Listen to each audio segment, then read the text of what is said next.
down, I won't back down. I guess I'm too raw, too rough, too plain, but I'm spitting my heart, not chasing some game. No corporate leash, no puppet on strings. I'm free in my words, hear the truth that I bring. No big shadow shine, no glitter, no fakes. Minimal effort, just me and my takes. I'm speaking the truth, let the whole world know. Small town streamer, but that's how I roll. Do my words hit hard, give the system the chills. Minimal effort, no budget, no frills. I'm carving my path, let the fire erupt. Small town dreamer with a voice that's enough.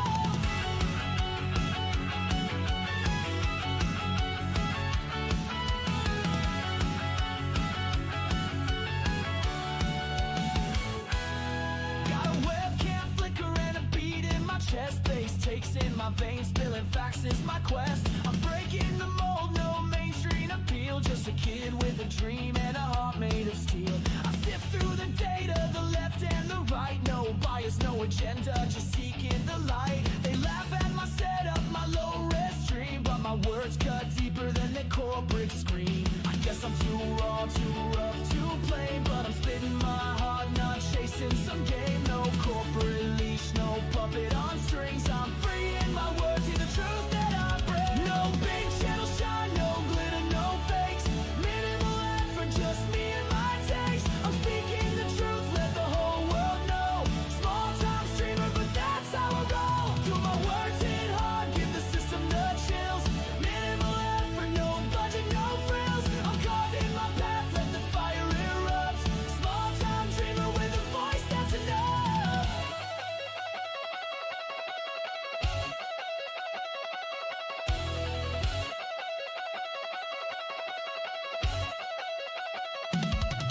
I'm the spark in the dark, the glitch in the code.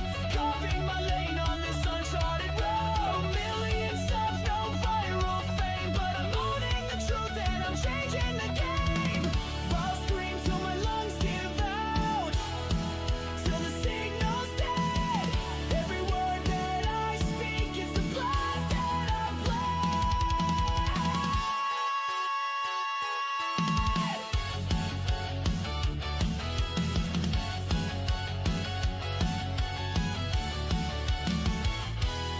No big channel shine, no glitter, no fakes. Minimal effort, just me and my takes. I'm speaking the truth, let the whole world know. Small time streamer, but that's how I roll. Do my words hit hard, give the system the chills. Minimal effort, no budget, no frills. I'm carving my path, let the fire erupt. Small time dreamer with a voice that's enough.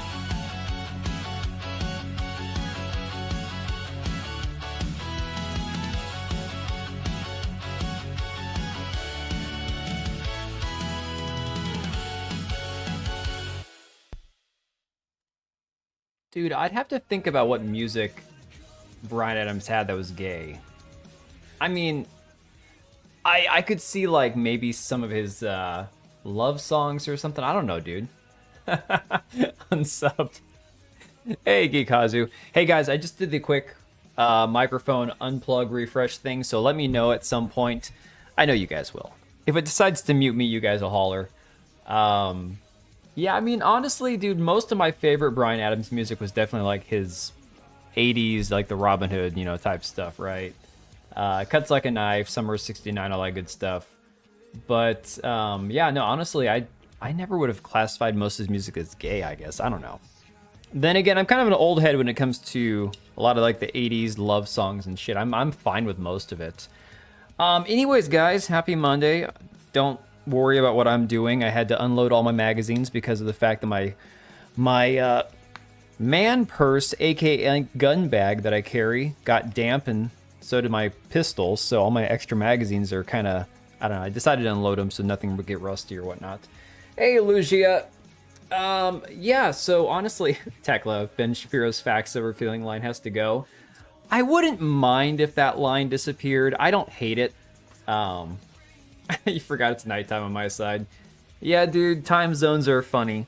They're an awful, funny, miserable thing. Did you guys know that the chick Angelica Tosh, she's a YouTuber. She is, I believe, something Russian, maybe Ukraine. I don't know. I have no idea what she is. I would imagine something like Russian, maybe. She actually lives in Ireland. She was streaming this morning on Twitch complaining about I guess they did a time change or whatnot. Keep them loaded. Dude, I always keep them loaded. It's just a matter of, I unloaded them because moisture. Moisture is no good. No Kings is beyond cringe. Look, you want to have a protest. I think protests are kind of stupid anyways. Like, whatever. Protests never actually do anything. But it's your legal right to protest. Go for it. I don't care. But the no Kings thing, like, if in my area, once in a while, they'll be standing on the freeway, and it's always like people who are like 75 years old.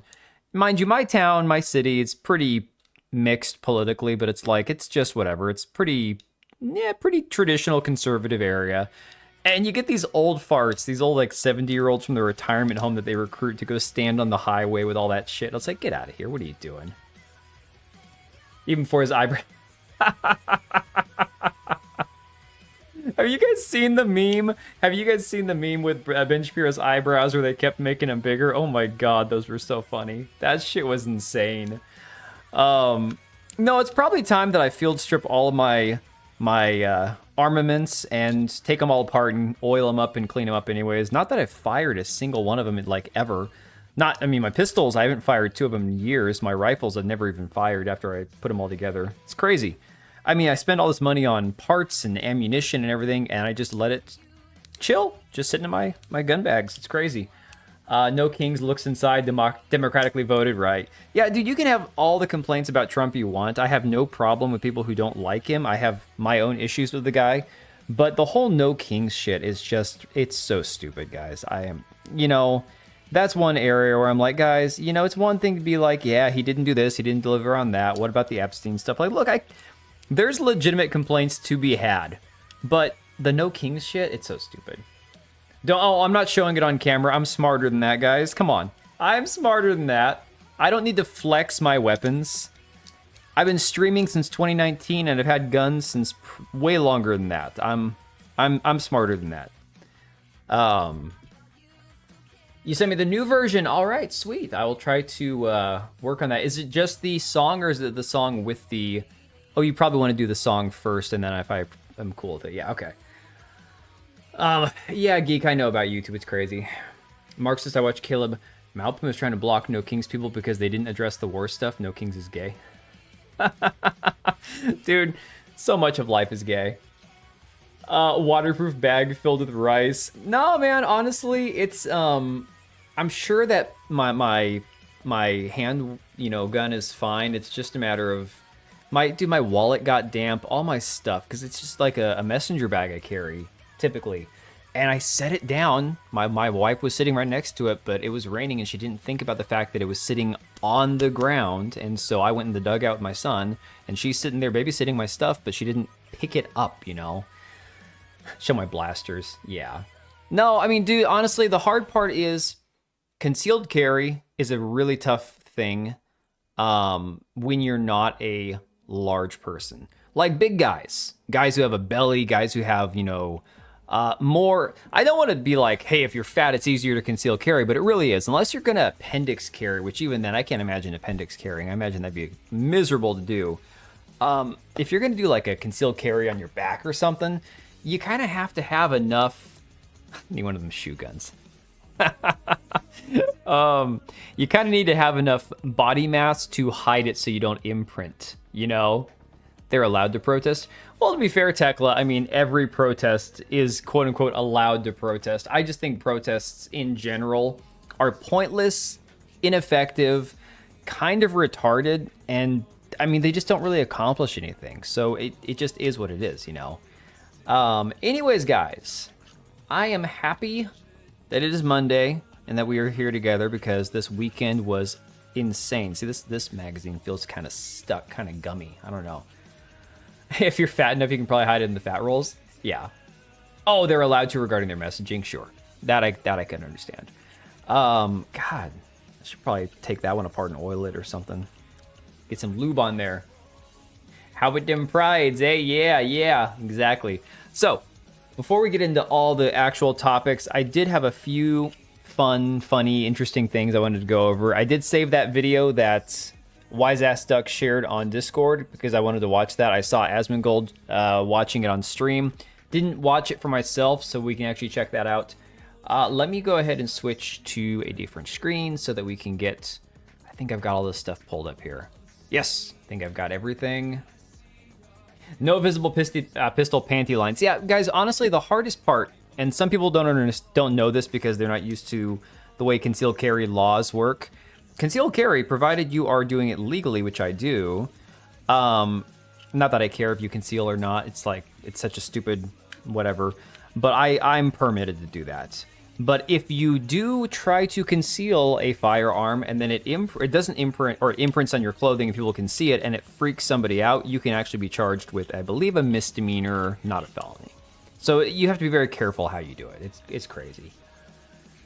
Why so many Pride talk lately? Is it Pride Month again? No, Pride Month is June. Guys, Pride Month is the month of my 40th birthday and Father's Day. Good times. I get to celebrate... I share my birthday month and Father's Day month with with all the Pride people. Good times. Crazy thing is my wife and I have the same birthday too.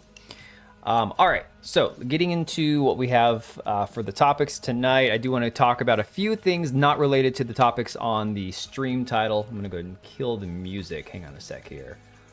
Let me kill that. Who's texting me at 9:35 at night? Probably my wife. Oh no. Baseball stuff. Okay. Guys, this weekend, holy crap. This weekend, just absolutely, I'm dead. I'm exhausted. So, you're texting me. You know, I think if most of you guys had my number, I wouldn't be too freaked out by it. Not gonna lie. Yes, hi, Korean Cowboy. How are you doing, buddy? No, so this weekend, my daughter had a softball game on Friday night, which is why... Did I stream Friday night? I can't remember. I don't think I did. Wait, maybe I did. No, sorry, not Friday night. She had a game on Saturday night. We had their friends sleep over Saturday night, and then my son had double headers on Sunday after the sleepover where these kids wouldn't go to bed. And then it rained out. The second game actually rained out, so we were soaked, miserable, cold, exhausted, and nobody slept because they had a sleepover. And I did yard work all day Saturday morning, and I'm in miserable pain because yard work plus baseball stuff, it's just kicking my ass, plus real life and work and everything. So yeah, I'm kind of grumpy today. Every part of my lower body hurts because all this running around and trying to get compost and shit raked up, it's just insane. Pisces and Zodiac? No, I'm Cancer, dude. Cancer all the way. Do I attend Pride? No, I have never. There's a Pride Day festival in my town, which gets like maybe 20 or 30 people that show up for it. Usually we just drive past it and you see the weirdos that are just kind of hanging out looking like absolute fruitcakes and you go, why would you go there? Like, it's one thing if you're gay. If you're gay, you're gay, whatever. It's another thing to actually attend.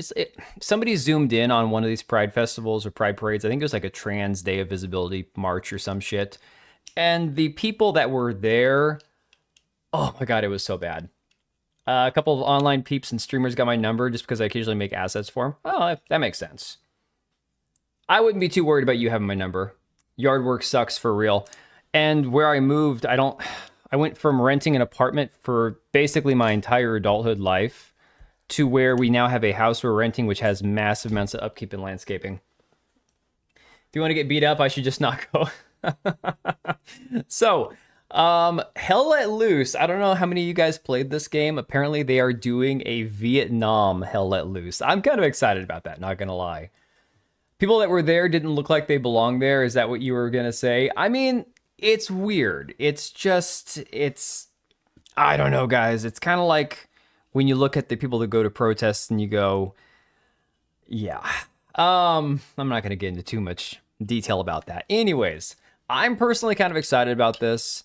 I've wanted to play a good Vietnam game since they made the Arma 3 mod, which I've never actually bought, because Arma 3 is a very complicated game. Hell Let Loose is a good team-based game where it's complex only in the fact that the team has to work together, in my opinion. Arma 3 goes like well beyond that. Holy ass. Hey, Cage. Iran hit puberty blockers facility in Israel. The joke is that they did more than Trump. Oh my god. To detrans America. Oh man.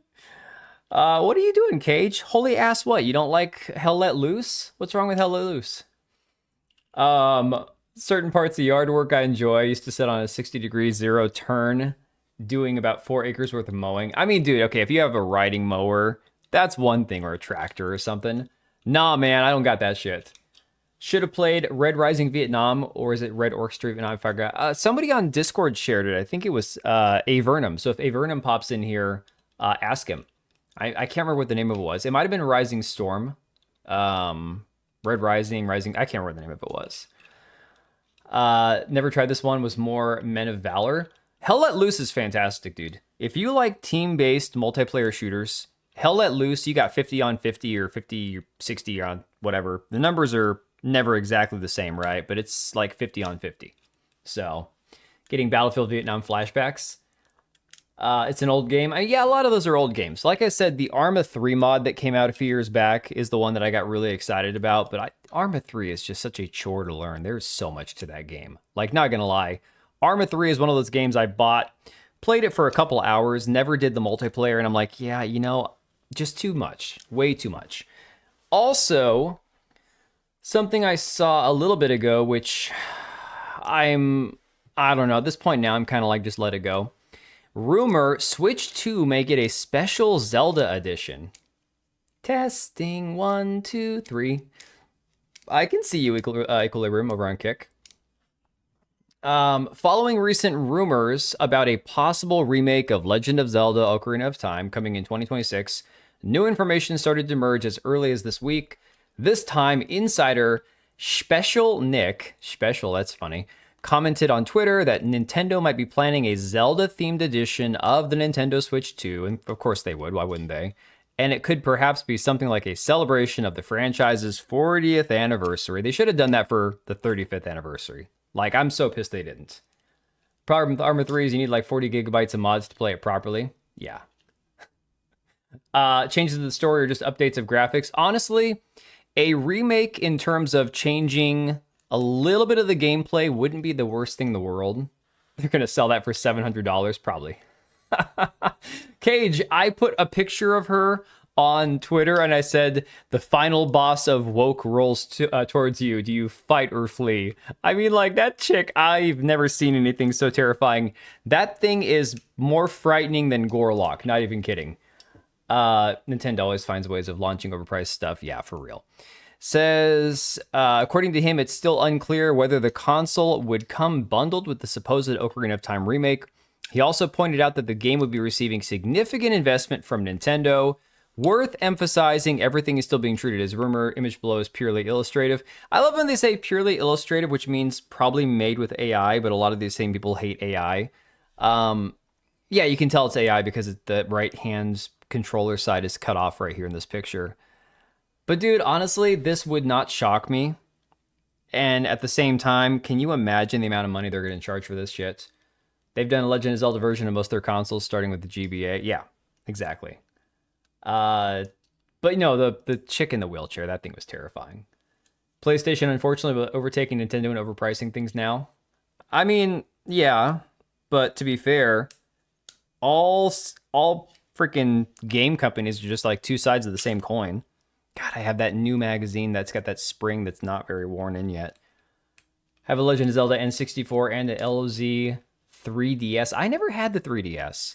Game Boy was the only handheld Nintendo I had before the Switch. And the Switch really, I mean, it's a handheld in name only. Sure, you can play it handheld, but it's always better on the dock, in my opinion.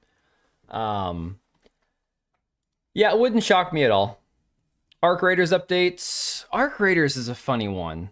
Let me check something real quick, because honestly, we're going to talk about Marathon in a little bit here. But Arc Raiders, I have not touched Arc Raiders in probably about a month. And it's not for any problem with the game itself. Yeah, that's telling right there. So, Arc Raiders currently only has 69,000 people in game. These 24-hour peaks are definitely dropping, right? And A lot of this is due to a lack of content, I think, which we've seen talked about before when compared to Marathon. Absolutely not. Yo, Smeg with the 5 gifties, dude. I like to be liked. I enjoy being liked. I have to be liked. I am not actually as insecure as Michael Scott, just so you guys are aware. I just love the meme. Yo, Smeg with the 5 gifties. Dude, I am trying to reload my magazines that got wet. So the fidgeting down here is not me doing anything inappropriate. I promise. That you can point to and say, hey man, I love you. This many dollars worth. Ever since the increase of PlayStation 5 console, this kills the momentum of the next Yeah, gen dude. gaming. PS5 might be my last console. Dude, honestly, Disappointing. I can see a lot of people, and it's not just people jumping ship and going PC gaming instead of console gaming, because PC is now expensive too. I think it was Legendary Drops on Friday, if we streamed on, I can't remember if we streamed on Friday or Thursday, who talked about how basically it's trying to force out people who can't afford it and make them reliant on things like cloud servers and no longer being able to quote unquote own their system, own their game. I mean, it kind of goes in hand with like the previous marketing campaign for Xbox, the whole everything is an Xbox thing. And I know Asha Sharma is trying to be like, oh, we don't like that slogan. I never liked it. And Sarah Bond, she fucked up by making that thing a slogan. But like at the same time, that's really the direction they're pushing everybody. So I don't understand. I mean, the pricing is just insane. But yeah, Smeg, thank you for the 5 gifted, buddy. And Lugia, thank you for the 5. Appreciate you guys. Do I think Zelda was casted correctly, or should Hunter have played her? I think depending on Dan SP, the camera was on the whole time. Yeah, I think depending on how they write the script for the story and how they actually, guys, personally, I don't want to see a live action anything that was ever a video game, anything that was ever a animated film. I don't want to see the live action version of. I hate live action adaptations of pretty much everything, whether it's anime, video games, cartoons, whatever. It doesn't matter to me. If it's animated previously, I don't want to see it in live action, no matter how much I love it. That being said, when it comes to the casting of the Legend of Zelda movie, the casting looks great. Casting looks freaking awesome. A 69 and reload my magazine that got wet. I entered at the right time. Oh my God, dude. Get out of here. No, it's one of those things where it was really, really wet over the weekend, and my damn bag, like my gun bag I keep my shit in when I'm walking around with my wallet and everything else, got wet. And everything on the inside got damp. My wallet got damp. It sucks. Hunter Biden for Zelda. Oh my God. Don't matter where people go, console or PC, we're F somewhere sooner or later. I mean, pretty much, yeah. In the future, you're going to lease your console. Can you guys imagine that? Can you honestly imagine if you have to rent your console? Like, good Lord. I hate a wet sack. Pretty much. Yeah, so honestly, Arc Raiders, this update looks pretty cool. There's a lot of stuff in here. There's a new map condition. And the map conditions I'm not a big fan of. The snow one was pretty fun. I think the map comes out soon. Somebody said it launches at 3 a.m. They're putting these Arc Shredder bastards everywhere, and I hate the Shredders. They're awful. A new player project, 2 new weapons, another enemy, the Vaporizer. That sounds fun. Let's see. New quest, quality of life updates, outfits await. The outfits are terrible. The outfits in Arc do something that no other game does, and it keeps you from spending money, which is great. As a person who doesn't want to blow all his money on, FOMO shit, I think that's awesome. Let me play this real quick. Something out of Helldivers 2? Maybe. You heading up? Just got We have the back. pirates. How is it up there? Gonna be at Lance's all night. That bad, huh? Those are repeating pulses. That's not tectonic. Hey, watch out for shredders up there. Running spaceport, don't worry about it. Keith says they're all over. I'll take my chances. That'll be 6,000. Whatever you're about to ask is extra. Word is you're working on something new. Okay, my mistake. Come back later. This spring might be bent. These patterns don't make sense. Oh, that's ass. That outfit is Shawnee, I don't want ass. to hear this. Are you alone? I'm alone. My readings are all over the place. Well, what do we need? New tech. We can't see anything up there. So, better antennas. Yes, and Take your we're top gonna off. need You take your more- top off. All right. gonna take a lot of hands, though. I'll open up my box of bribes. I didn't realize. How did I not? Well, I guess I knew it, but I didn't think about the fact that Arc Raiders is also Nexon. Nexon's involved in a lot of stuff. You're naked? Okay. God. Yeah, I don't know. That was it. Dude, honestly, I understand a lot of the opinions when it comes to Arc Raiders, that they've pretty much dropped the ball the last few weeks, last month or two. And look, there was a guy that tweeted out like a month after the game came out, you know, I've played 1,000 hours and there's just nothing to do. And it's like, you've played that long. You need to go get a shower, go spend some time outside with actual people. Like, dude, you need to stop complaining. But at this point now, yeah, I think that they're genuinely having like a lack of content, which kind of sucks. Arc Raiders has always been trash. I don't know, man. I thought it was fun. I didn't think it was ever going to be like a serious, legitimate contender to like Escape from Tarkov or something. People that were acting like Arc Raiders was supposed to be like the next big, amazing extraction shooter. It's like, well, it was an extraction shooter, sure, just not like to rival the... No, the spring's not really bent, although it looks a little weird.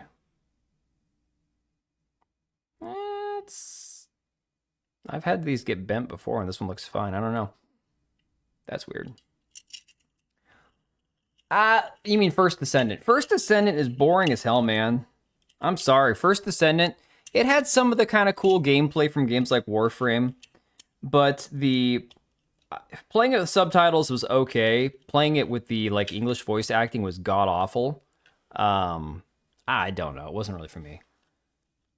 Yeah, it's free, but dude, I mean, I've already got other games to play as it is. Haven't been playing, but definitely going to try the update tomorrow. I'll try the update. I think, tomorrow's April 1st, right? So I can actually update things again. My God. Guys, I've got to figure out a better internet package because we keep maxing out our internet every freaking month. It's insane. If I want to play an extraction shooter, I'll play Tarkov. Right. Well, the thing is, I've never done the Tarkov PvE because I was like, I'm not going to pay extra to do PvE on Tarkov. I don't play Tarkov enough as it is to warrant spending the extra money on just a PvE mode. But that being said, maybe it'd be worth it, you know. Tainted Grail. Tainted Grail is one that I'm going to play in the future after I've kind of gotten my fill of Crimson Desert. Is First Descendant on PlayStation 5? I think so. Games like Arc Raiders, genre battle royale and extraction shooters, it's going to be difficult to put out new content. Call of Duty's been doing the same thing for years and people still buy it. Yeah, but... you know, the thing about it is, Arc Raiders has a built-in audience. They don't have to go find a new audience now because they've already sold like 14 million copies of the game. So if they put out a good update and, you know, one that's satisfying to people, it'll be fine. They'll get their players back. It's just they have to continue to put out updates that are worthwhile, you know? Oh, Equilibrium, I have a data package plan because my grandfathered Xfinity plan that had unlimited internet, they stopped honoring that. Like, legit... one day I saw that my data cap that didn't used to exist was then 1.2 terabytes. And I'm like, what the hell, man? Yeah, no, Firescream, I do not have an unlimited data plan. No. No, apparently they, my grandfathered in one, they stopped honoring. Yeah, Lugia, the game's not bad. It's just, for me, the story was very bland. If you like hot chicks and you like jiggle physics, the game's got lots of that. Gameplay and movement's fine. How much was it for unlimited? I don't know. I need to call Xfinity and ask them. I have a better internet plan than you and I live in Australia. Dude, okay, so in my area, Xfinity is really the only internet option. So basically, I'm at the mercy of whatever they want to give me in this area. And it's not because I'm in the middle of nowhere. It's because there's just legitimately no other contender in my area. So probably 4 years ago, I tried switching to DSL internet. And oh my God, it was like $10 a month for 2 megabytes a second. I couldn't even get anything to load. Okay, it was dreadful. I'm like, I'm paying you guys like $20 a month for like nothing, right? You know, Io, the thing about Starlink is gonna be like ridiculously expensive. When it comes to my internet, you know, my internet and my phone plan, because my wife and I have cell phones and my oldest kid has a phone for like when he does baseball and stuff. We've got 3 cell phones plus our TV plus internet. That's the only way that we actually get a break on it, is by doing kind of like a bundled deal. And that being said, I don't know. I'd probably go ahead and switch to a different package and just cut off my TV entirely, because it's just, DSL is just an improved dial-up modem. Exactly. In Greece, for 1 gigabit internet unlimited, it's 32 euros a month. Good Lord. Dude, that's, yeah, you've got it way better than me. Like, holy shit. Yours is capped around 150 download, 20 up, but it's unlimited. I mean, that's still not bad. If you're just streaming like a movie or something, that's not bad at all. Remember when DSP was a high-speed... Starlink's around 100 megabytes, but I don't know the up speeds. But what's the price is the real question. Like, what was the actual price? Seattle has a robust internet market. Yeah, but I don't want to live in Seattle, dude. I try to stay as far away from Seattle as possible. All right. So that was the Arc Raiders update. Oh, yeah, new Arc Vaporizer. You know, they added these flame-throwing sons of bitches already. I can't imagine how awful this one's going to be. I don't know, guys. It's... Like, Arc is still fun to me. I just don't really have a desire to play it right now. Only perks living in Greece is free healthcare and relatively cheap groceries. Everything else is too hot. $50 plus you have to pay for the equipment. Starlink Mobile is stupid expensive. Okay. In my city, internet providers used to just partition the territory between each other like Mafia. It's a little better knows. Tekla, I can't remember. Are you in, you don't have to say where you are specifically, but I thought you're like in Poland or something. Am I wrong? Am I off base on that one?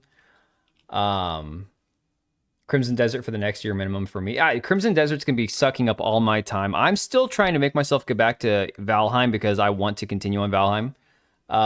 But you got 1,200 hours. Arc, I've only got like 120 some odd hours in.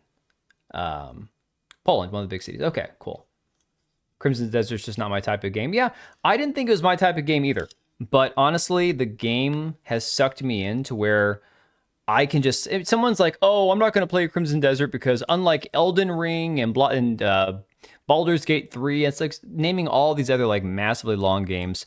Crimson Desert's just like a time sink. I'm like, if you could play Elden Ring, you can play Crimson Desert. Are you going to discover everything there is to discover in Crimson Desert? No. But you can at least play it, you know? Want another Witcher 3-like game? Recapture the magic Witcher 3 and Cyberpunk? Still hopeful for Witcher 4? I mean, I hope Witcher 4 is good. I just don't quite understand what their thinking is. Like, I get it. Continue the story with Ciri. She was the obvious protagonist. Sure, I'm fine with that. I think the way they're going about it's all wrong, though. So, oh, hey, McKinney, no worries, buddy.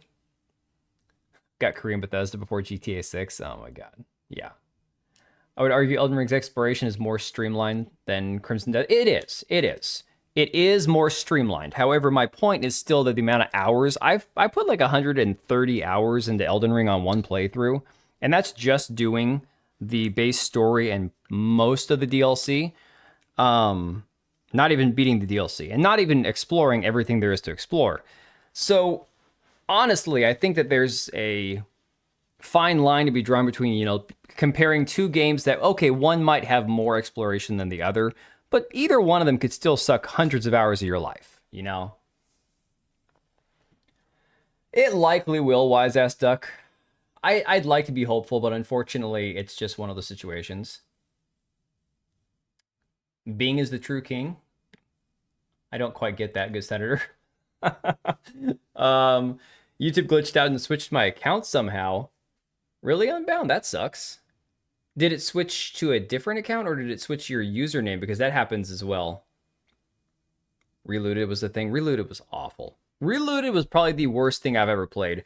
I saw Patriot shared this on Discord. I have no idea what this is. It's a short that says Crimson Desert is wild, NPCs trolling NPC. So I'm just going to play this and see what this is. Hey, straight.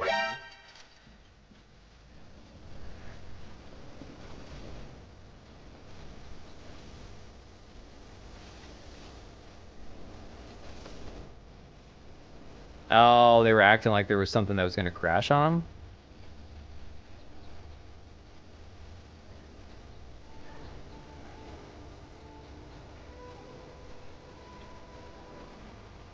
You know, guys, it is so funny that people have such different opinions on Cyberpunk. And, I mean, CDPR is 100% woke as a company. They have all the ESG shit.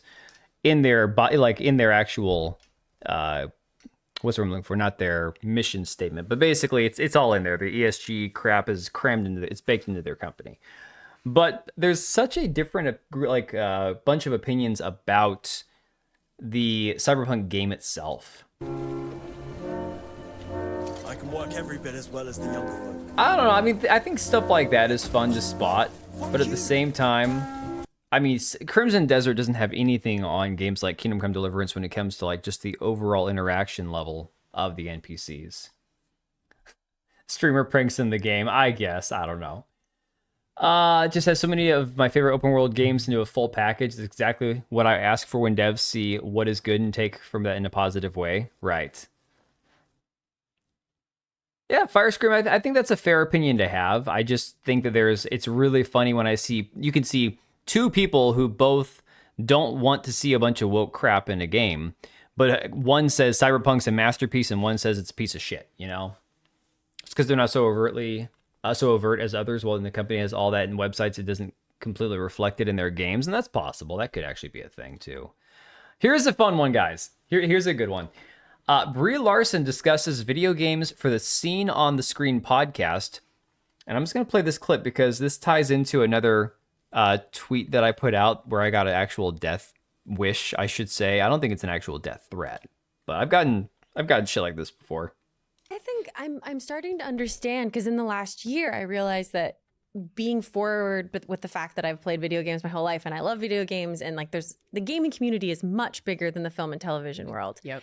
And it's this bizarre thing that now that I've started talking about it more and reaching out and even talking with video game companies because I find it so inspiring and these are the creators that I love, I'm learning that it's this thing where it's like, people say, what movies did you see? What book are you reading? But not so much do you think to ask, what video game are you playing right now? Yeah. And I think we'd be surprised that more people are playing games, and even people that think, oh no, I don't play. And I'm like, but you're playing like a word game with your friends every day. You're doing Candy Crush. Exactly. Yeah. I think that it's play. Yeah. It's play and it's world building. And there's so much that, you know, video games are taking from cinema. And I think it's really time for us in cinema to recognize what we can take from video games. I think as if Brie is actually a real gamer. I mean, here's the thing. I have no reason to care because I have no use for celebrities in general, actresses, people like Brie Larson, whatever. Like everyone else's opinion, it doesn't really have an effect on me. Ever since the last couple of years where she kind of shut up after the whole Captain Marvel thing, it has been kind of nice to see her just stop being such a ornery bitch all the time. I don't know. Gaming tourists, I love their heart. Is she going to give us an update on her toenail fungus? Oh my god, is that a thing? See the Totally Natural video Brie Larson unboxing Switch 2 they sent her? I did not. Hey, Black Cat. Her voice hurts my ears. There are people like that where their sound of their voice, guys. Melanie Mac is one of those, and I know there's probably a few Melanie Mac simps out there that are going to be like, oh, but I like Melanie Mac. Her voice is pretty much the equivalent of like nails on a chalkboard. It's so bad. She's more tolerable now, yeah, obviously. And again, how much you have to tolerate a celebrity's opinion only refers to how much you actually have to listen to them, which you don't have to listen. You don't have to listen to them at all if you don't want to. That's completely up to you whether to give people your time of, you know, whatever. Since it's been down the total since 2019. I think it's been since longer than that, but yeah, it's been really going down. Makes my dingle soft. Oh, Captain Marvel, one of the most worthless movies ever made. I mean, just straight across the board, man. Just completely whatever. Not many voices feel bad to me because I grew with my cousin who was a hyper squeaker.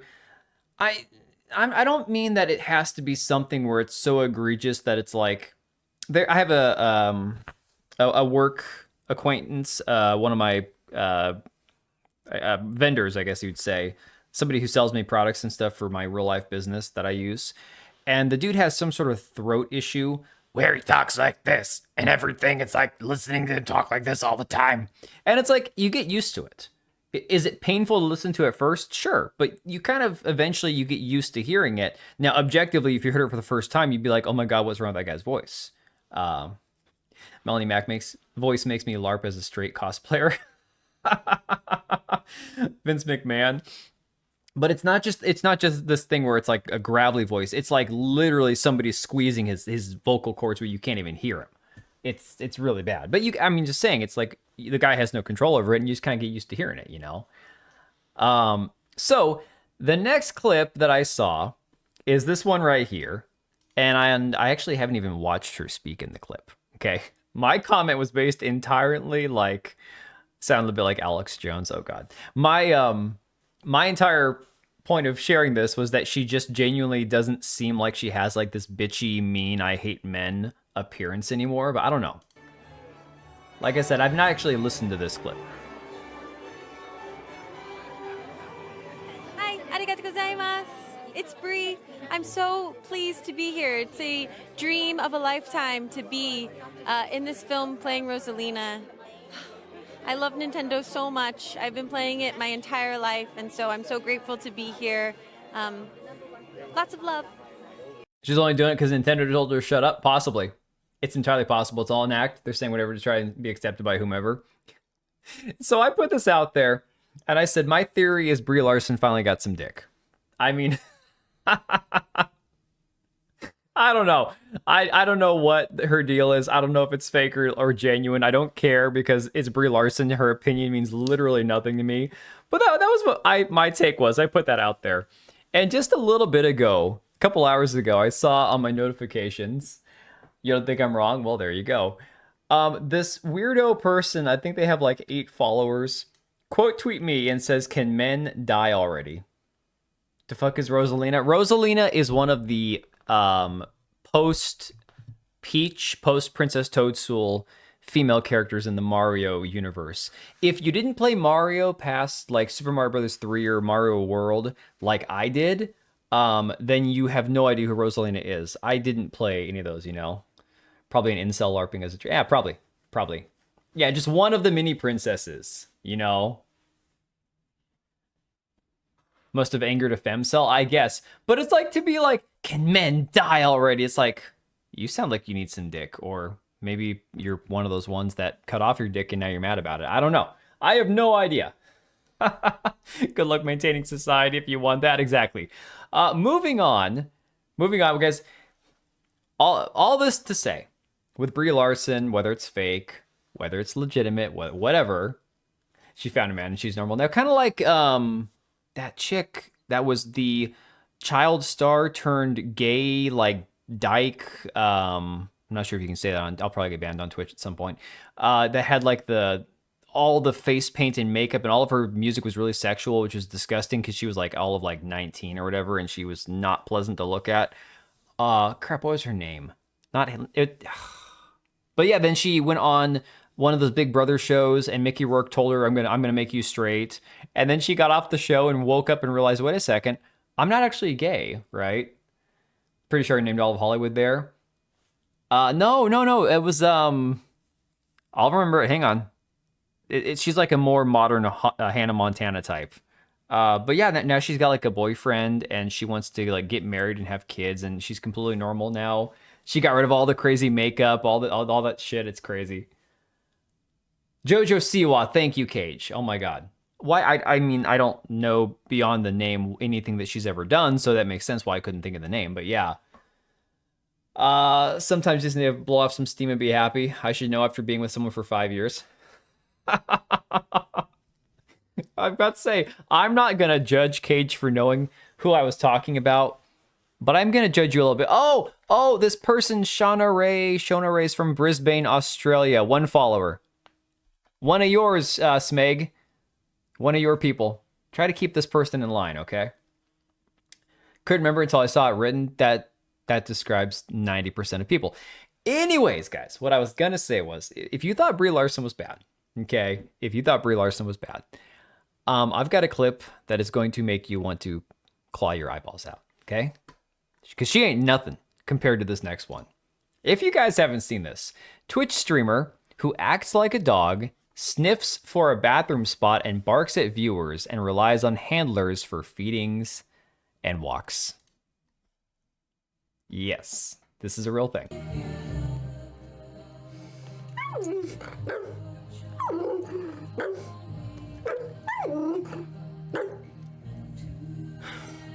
Smeg, this is what you miss by not being on Twitter, okay? I have to sniff around for the right spot. I have to sniff around for the right spot to piss. I do. No. Geek, the asylums are not for the people doing this. It's for her audience. The asylums need to be for anybody who is donating to this chick. Okay, dogs don't talk. Dogs also don't do the ooh-woo orgasm naughty like e-girl face, but she does it with her eyes right here, okay? Reminds me of the Twitch ambassador. Yes, watch this. Watch her go cross-eyed right here. Whoa, yeah. This is the best part. Can you get behind my ear right there? Right there? So, Yeah. Okay. people watching her do this, Perfect. this is straight up like furry bestiality, like goon baiting shit, guys. I'm not even kidding. Yeah, fire scream 100%. I'm very thankful. So if I have to claim the chick from Brisbane, this is a chick one of yours. She is 100% one of mine. She probably lives 100 miles from me. Okay. I wouldn't be surprised if she's either in like Seattle or Portland or yeah, just thoughts doing thought things 100%. Luigi, I don't even know. I mean, it's kind of a weird fetish because the fact that people are probably getting off on it. But of course, she's got the freaking nose ring. I mean, what else do you expect, right? Twitch should not allow this. Good luck with that, man. Good luck, man. In Greece, mental asylums are open and well. You can see less crazy people. So they're still... But how is the immigration situation in Greece? Because, I mean, a lot of what you end up seeing between homeless and people acting out in public is people that should never have been let into countries in the first place, and then just kind of, like, run rampant, you know? I hate to be your father. Dude, for real. It's a big elk nose ring. She's probably selling her bathwater. God, you never saw a cat or dog do that after seeing a cucumber? No, DB Wild, I have not, man. And that's hopefully not something I'll ever have to see again. We've got a right-wing government and they still brought there. Fire Scream, I hate to be that person, but you know, that whole right-wing thing, left-wing thing, you know, two sides of the same coin. I didn't used to believe that was true, but it's 1,000% true, man. And I don't think it's any different in any country, no matter where you're from. Oh, Dan Clancy's a freak, man. Dan Clancy is the gooner in chief, 100%. Here's a fun one. I love Clara over on Twitter. Great meme account. New Baldur's Gate 3 speedrun. Fuck everyone, any percent. And I'm sure most of you guys will recognize the character. For anybody who doesn't know who this is, I believe she's currently pregnant, still filming content, and I don't think she knows which of the 1,000 men the dad is. But yeah, the meme is fantastic. AI is, yes, it's Bonnie. It's Bonnie, all right. So yeah, I think we're caught up on the memes. So here's a fun one. I actually haven't watched this yet. Most of what we're going to watch tonight, I haven't seen yet. She's going to defeat the enemies with STDs. Unfortunately, it takes way longer nowadays due to medication.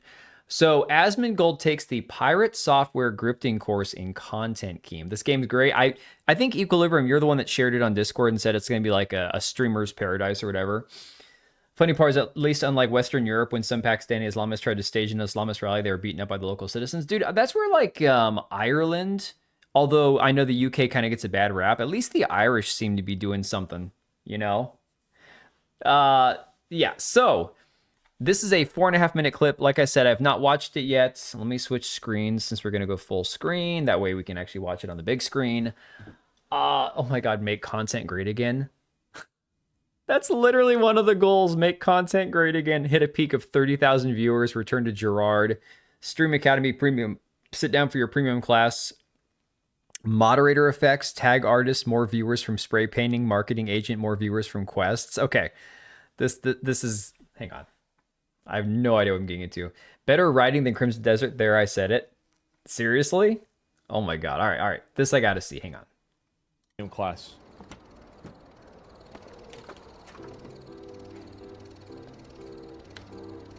Chad, stop telling me I need to do the standard course. I freaking got this. All right, quiet class. We're starting.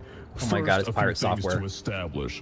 1, you will address me as Professor Zeus. 2, I worked at Slizzard for 7 years. Oh my God. This is the premium course, so I expect you all to know the basics already. If not, take your ass to Deontay's class. Damn. I'm gonna mock him. Yeah, alright, Maldavius Ferntree. Oh my God. We're real shook by your aura. Of course. Continue. My name is it's Zeus. Dude. Oh my God, the voice mod craps out. Sir Zeus, you will address me as such and pay attention, or you can leave.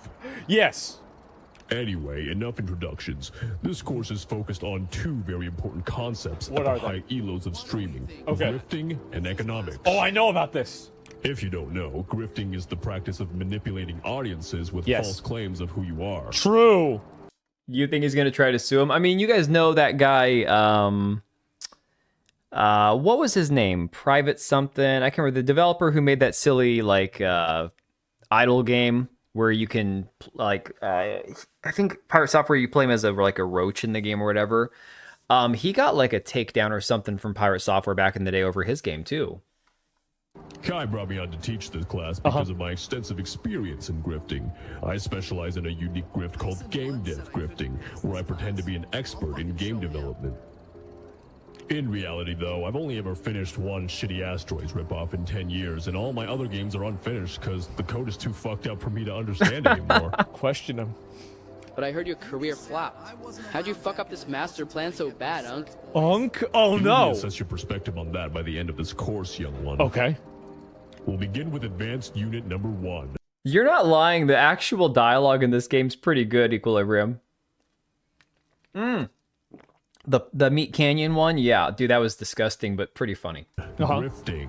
Let's see if you were paying attention. What did I say was the definition of grifting? Deceiving for gain. It's pretending to be a certain thing to farm an audience. Yes. Exactly. Grifting, formally defined, is gaining money or influence through deception or manipulation. Naturally. Dude, Let's this is talk crazy. about the types of grifting. Political grifting, which comes in right-wing and left-wing flavors, is the most popular by far. Let's do left wing first. I don't know why we talking about wings and shit, but what's the left one? Okay. In politics, the left wing is about pretending to care about things so you don't get kicked out of the group. True. The goal is simple. Farm an audience to circle jerk with about how great you all are. Ask for examples. Can you give an example, bruh? Dude, who do you think is going to be in the examples?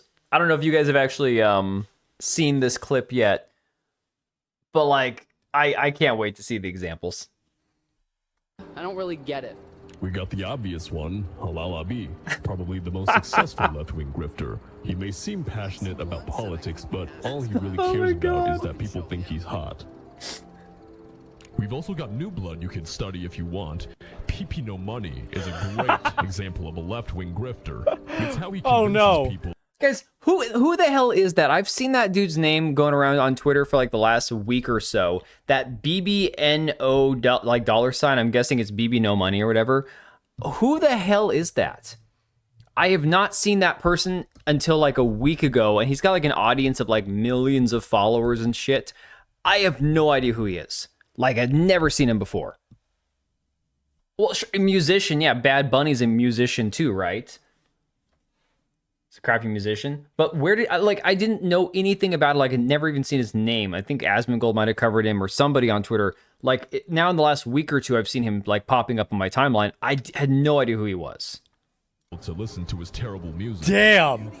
Any good things I should talk about if I want a left-wing grift, bro? Yeah, what about? Easy things you can do are from the Halal Abi playbook. Anything that's against capitalism. True, so true. Even if you go the murder the rich route. Yeah. Oh Confused. my God. Wait, what? I want to pick up this game. Don't make no sense. It doesn't matter.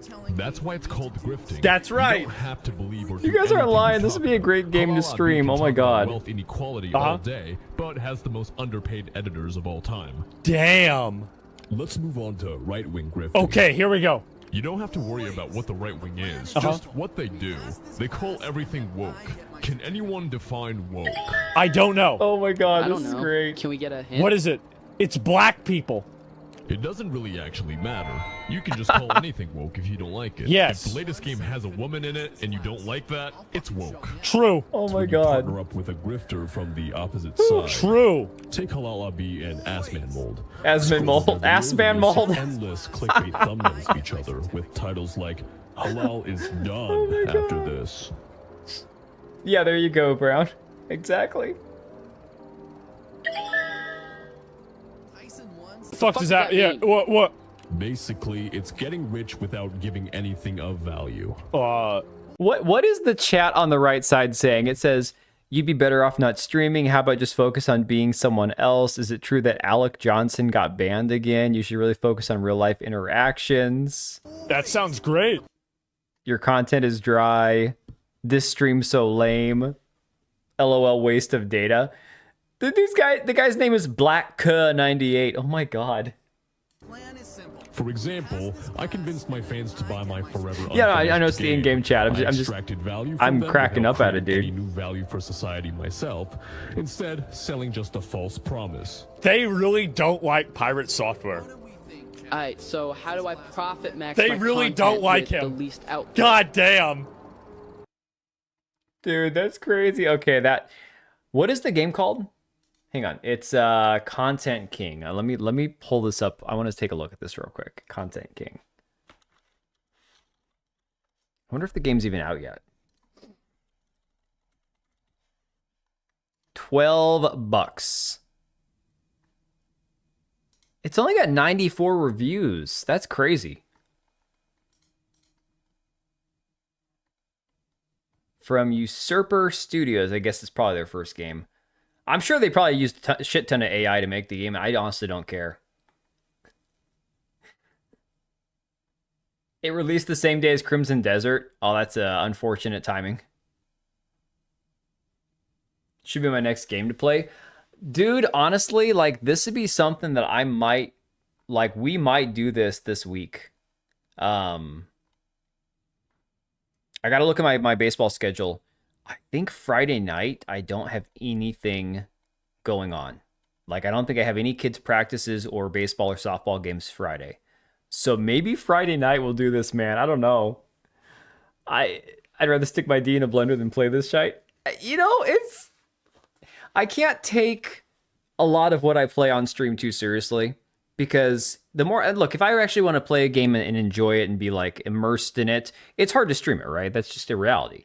If it's something where it's just like shit posting and it's just for the laughs, that's a whole different thing. I'd rather Xvoto. I will never reinstall Xvoto for the rest of my life. I uninstalled it and I will never reinstall that game again, man. I refuse. I will not. Content King, you live as Caden Brentley, a young brain rot streamer who broadcasts his entire life. Dude, I just saw one yesterday or earlier today on my Twitter timeline that was this female streamer. I don't know who it was, with some dude streamer. I don't know who he was. And she's got like his giant bulldog and she's giving him an all-day spa. And they're just sitting there while she's brushing his dog and painting its nails. And they're just looking at the chat. I'm like, who the fuck would that? Like, why? Why do you watch this? What enjoyment is there?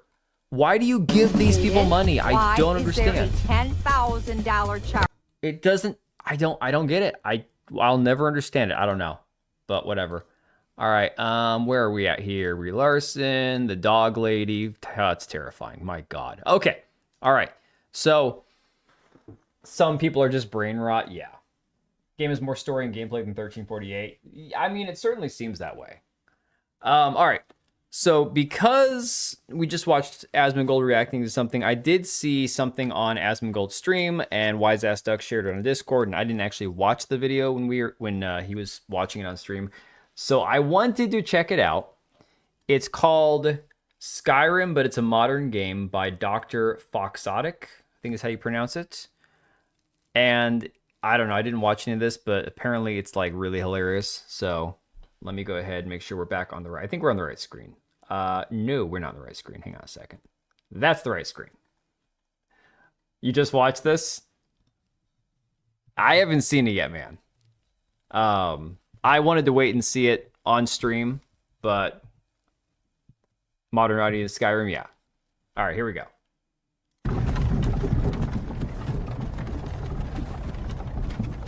Wait, it's got a disclaimer. Game involves issues surrounding race discrimination and hate speech. If you're affected by any of the content of this game, please calmly but quickly turn off your gaming device, get yourself to a nearby safe space, and immediately call an ambulance and a qualified university graduated therapist counselor. Oh my god. D, it's me, Lydia. I need you to wake up, D. Lydia? Achievement unlocked, you're finally woke. Where am I?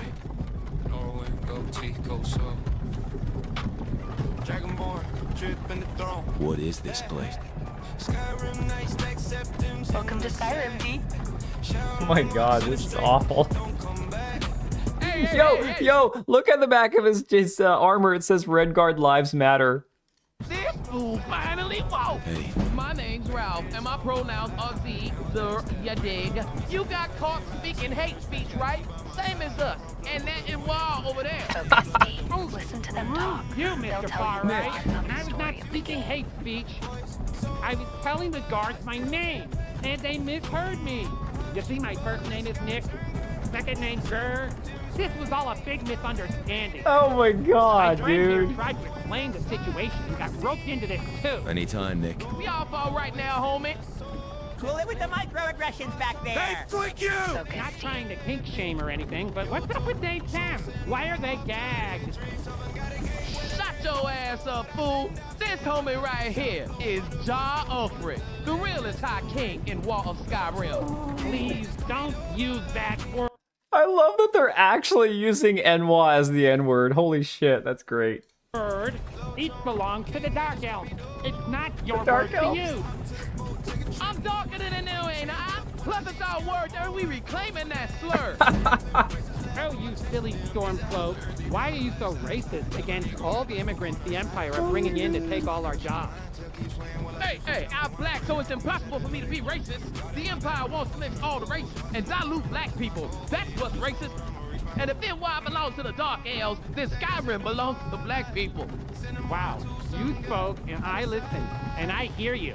Lots to think about there. Thank you for educating me and for having such patience. This conversation has truly been a transformative Oh my god, I hope this guy experience, dies. Not just for me, but for all involved. Hey, what are your pronouns anyway, homie? Achievement unlocked, good listener. Caesar. Happy Redguard History Month, everyone. Oh my god. Yo, only Argonians can breathe underwater. Floyd of Riften. Oh my god. Yeah. Oy vey. This is what I imagine a Twitter conversation to be. No, more like a Reddit conversation, man. Blue sky.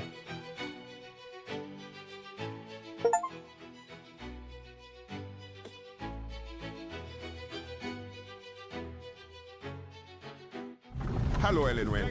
Thank you for sending us all those Dark Elf refugees. You really helped us reach our diversity quotas. Hey, that General Tullius is actually kinda cute. Hell yeah, homie. He can invade my Black Marsh any day. Oh my god. Okay, I don't know if I can I don't know if I can do this anymore. Oh, it must be a preview of Elder Drip 6. Poor champ. Dude, for real.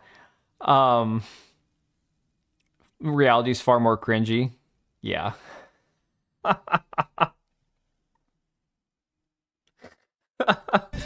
Oh my god. See that pride flag? See that pride flag? You can honor it by This pressing is F. Elgin. I used to be in a polyamorous situationship with a gay transgender Argonian here. I wonder if she's still selling crack to the kids on the streets. Sounds bad, I know, but morals are grayer than a graybeard. Except when it's racism. See that pride flag? You can So this is hell. See that pride flag? Where are they going? Go inside the house, my gender neutral officer. D, why haven't you honored the flag yet? Do it. No, it's okay to show you drag shows, but not this. Slow down, Party. It's time for another vaccine. Hey everyone, I'll be the one managing your execution. Dude, the horse has pink hair. After I explain this whole misunderstanding and get off the hook, I'm gonna try flirt with him. Show him who's the real headman. Am I right? Good luck with that, homie. This ought to be good, except when we get beheaded and whatnot. Beheaded? Excuse me, I'd like to speak to the manager, please. Oh my God. Oh, we got a Karen over here. I think I'm gonna be If you don't sick. get me the manager, you're gonna be in very big trouble. When we call your name and pronouns. Thank you for your cooperation. What is it with the Empire and they yee ass list? Ulfric Stormcloak, Jarl of Windhelm, he, him. You are a real one, Ulfric! Jesus Christ, they're gonna kill us all. Stay calm, D. You got this. Ralph of Riverhood, Zzer. Yep, that's me. No. I don't want to die. Just breathe. Nick of Rorikstead, Zzer.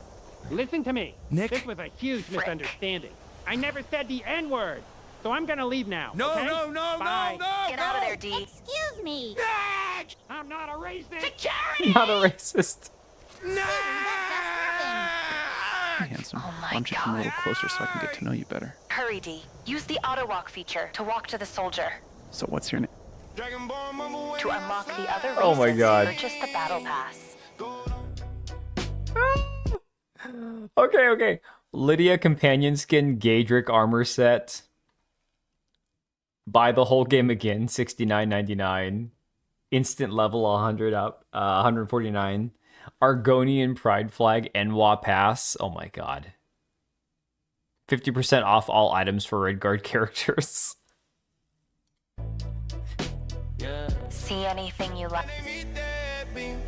Orcs have been removed from the game, D. No to racism. To unlock the other races, purchase the battle pass. Wait. Hailing from the province of Elsewhere, people who are assigned Khajiit at birth represent all of our furry friends from real life. To unlock the Cyrodiil is a multiculturalism done right, an authoritarian police state which cheap labor imported from poverty-stricken provinces at the expense of the indigenous Cyrodiilians, all of which helps the perverted elites make marginal profits to fuel the Empire's violent expansion and war machine. Oh my God. The other races, purchase the battle pass.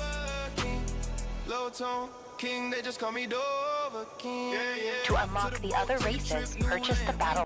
Okay, High Elf, a subversive race known for infiltrating foreign governments and manipulating populations through control of the media, blackmail, and assassinations. They also spread amorality, depravity, and degeneracy. Awesome sauce. Disclaimer, any similarities between High Elves and Israelis are purely coincidental. Oh my God.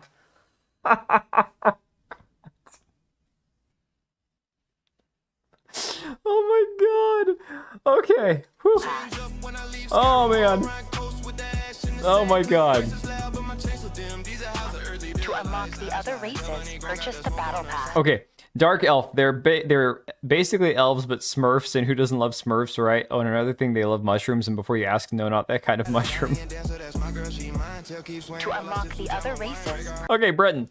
Evil race of white-skinned people who benefit from Breton privilege and love nothing more than excelling in academia and intellectual pursuits, thereby outperforming other races in these fields and destroying equality of outcome. Disgusting. Purchase the battle pass.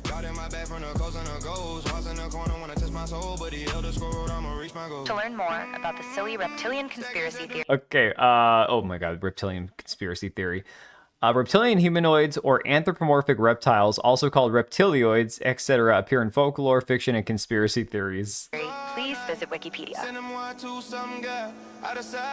Okay, natives of Skyrim, Nords are an intelligent black-skinned people with a plethora of culture and intelligence. They are famous for their musical abilities and having lots of culture. They mainly consume chicken and watermelon. Oh my God. Oh my God. Okay. Dude, if they would actually make this a game, can you imagine how amazing that would be?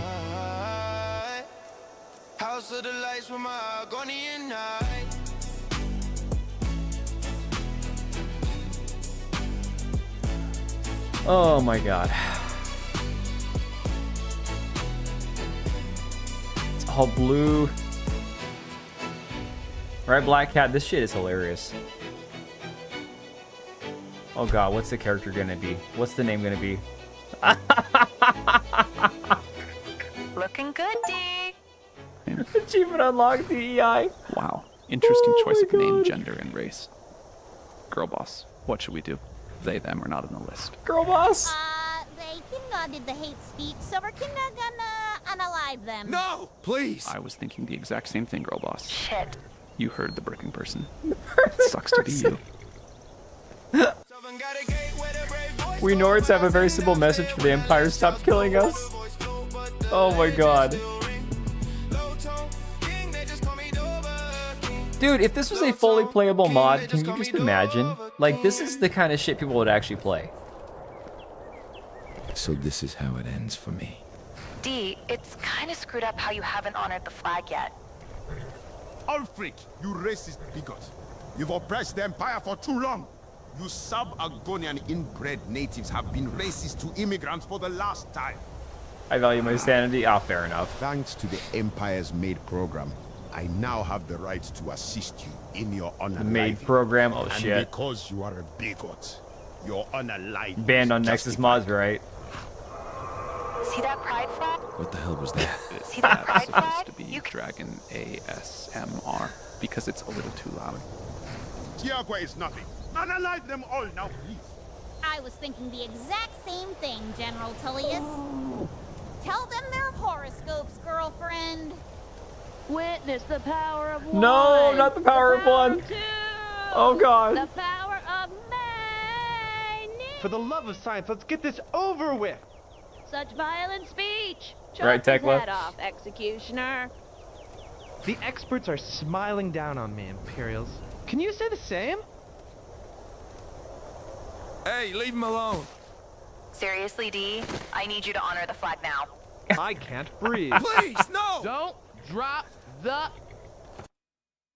This game contains graphic content which some players may find triggering. Press the disable button to... hang on. What does it say? Disable button. To disable graphic content, you can disable graphic content at any time. Use of the word disable is not intended to cause any offense and or harm any member of the disabled community. Oh my god.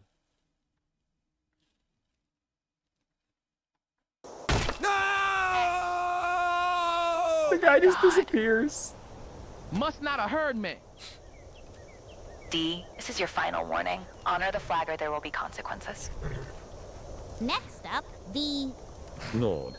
with the Blue. hair. What the hell was that? Again. Honor the freaking flag, There's D! that triggering sound again. Did you hear that? All I hear is a member of the patriarchy interrupting his oppressed minority superior. Sorry, girl boss. You and your people have already been through so much. The last thing I would ever want to do is oppress you or anyone else. You That there. guy's voice is just too much. I can't. It's your homeboy Ralph. Where's the white knight when you need him, eh? Nah, don't worry, we're gonna figure this one out. This time I'm gonna speak up real loud so the Axeman hears me. You hear me? Let's just say I'm gonna ask him a question or two. Okay, here goes. 1, 2, don't drop the... What in astrology is that? What the? He's right behind me, isn't he? It's Adolf Wynn, the straight white dragon! He's trying to kill us all because of the color of our skin! Adolf Wynn? Oh my god, dude. Who the hell Adolf Wynn? He killed 6 million Haya! I read about it in Schindler's Scroll. I don't need no white knight. D, run! Schindler's Scroll? Oh my god.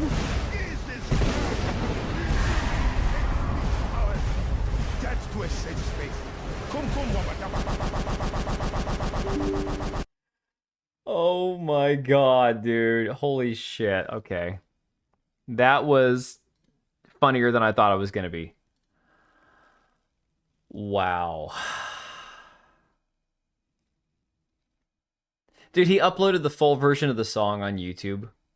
All right, I'm going to put this in the chat here. Hang on a second. Yeah, honestly, I get that some parts of it are kind of cringe because just the very concept of it's kind of cringe, obviously. But that was done, like, exceptionally well. The song's peak, right. Showcase of what the near future is. I mean, you might not be wrong about that, to be honest. God only knows at this point. Too close to reality. Well, that kind of takes us into Madam Savvy. I have no idea. I wasn't looking. I don't think I'm subbed to her on YouTube. Anyways, going into the next topic, which actually is ironic. World of Warcraft's first official Pride Month event is in the works. I'm surprised, honestly, at this point that they haven't done a Pride thing before. Like, as gay as World of Warcraft has been the past few years, I would have sworn that they'd already done a Pride event. But apparently it says World of Warcraft is getting its first official in-game Pride event as part of an upcoming patch via Wowhead. I don't know, who the hell's Wowhead? What is this? I'm scared to click on this. Oh, it's a news site for World of Warcraft, it looks like. Do I want to enable desktop notifications for WoW news? No, I do not. Nothing surprised that they had a whole expansion, Shadowlands, trans character becoming the new god of death, right? It's a legit site. For all the 5 people that still play it, right. So, okay, this is the, I guess, the source of the news story. Community run event, the Running of the Trolls, will be getting some official support in patch 12.0.5. Traditionally taking place on the US Feathermoon server, Running of the Trolls sees players create new low-level troll characters and marching en masse from the Echo Isles to Silvermoon City, similar to the Running of the Gnomes, which takes place each October to raise money for breast cancer charities. Based on data mine info, the Running of the Trolls has been renamed Dark Spear Dash. Oh my god.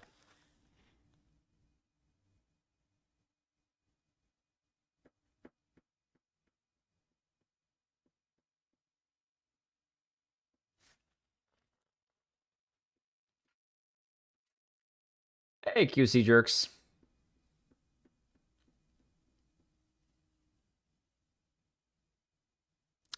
You have a gay pride run and you call it Dark Spear Dash. Really? Yeah.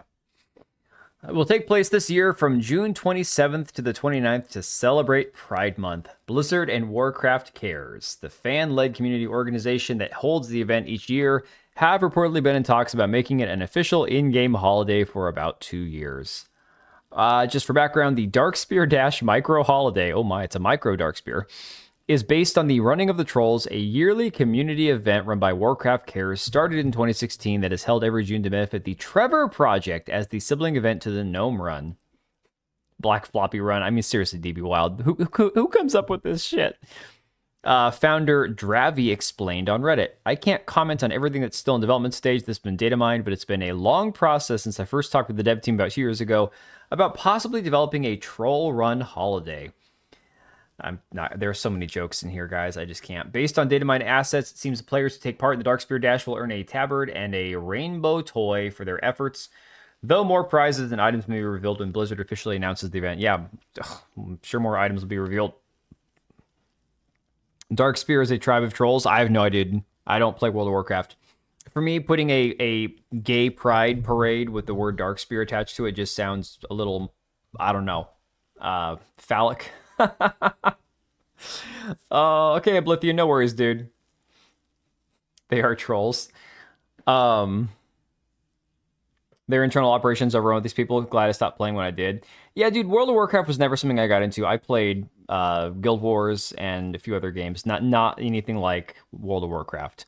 So I don't know anything about beyond the basics of the game. So Dark Spears and stuff, no idea. All I know is when I hear Dark Spear and Pride Parade and dashing, I think phallic shit. So maybe that means I'm gay. I don't know.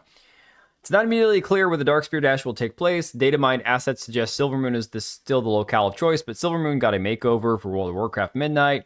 New version isn't accessible to players who don't have access to the expansion, which could leave some players unable to participate unless the location is changed. Oh my god, the Gay Pride Parade is exclusive. The wording's deliberate? I would say so. Yeah, so they're going to gatekeep, paywall their Gay Pride Parade, apparently. That's insane. So Pirate Nation shared this, says it even raises money for LGBT Trevor Project, and Asmongold said, I'd be mad, but at this point, the event is the least gay thing in the game now. Oh my god. I think that's pretty accurate, to be honest. Let me see here. Grums shared this, says, adding pride events to WoW feels cringe. I mean, the whole game is cringe at this point, guys, isn't it? It's not considered cool anymore, never was. It feels like cheap corporate pandering, virtue signaling is 100% of the time. This is just embarrassing. I would agree with him, but it's also embarrassing when you raised $600,000 for a game that you've never delivered, and then the only things we've seen from it look like ass, but that's a whole different topic.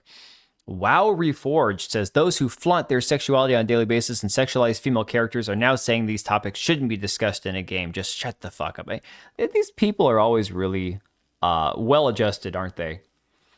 His NDP video, I did not.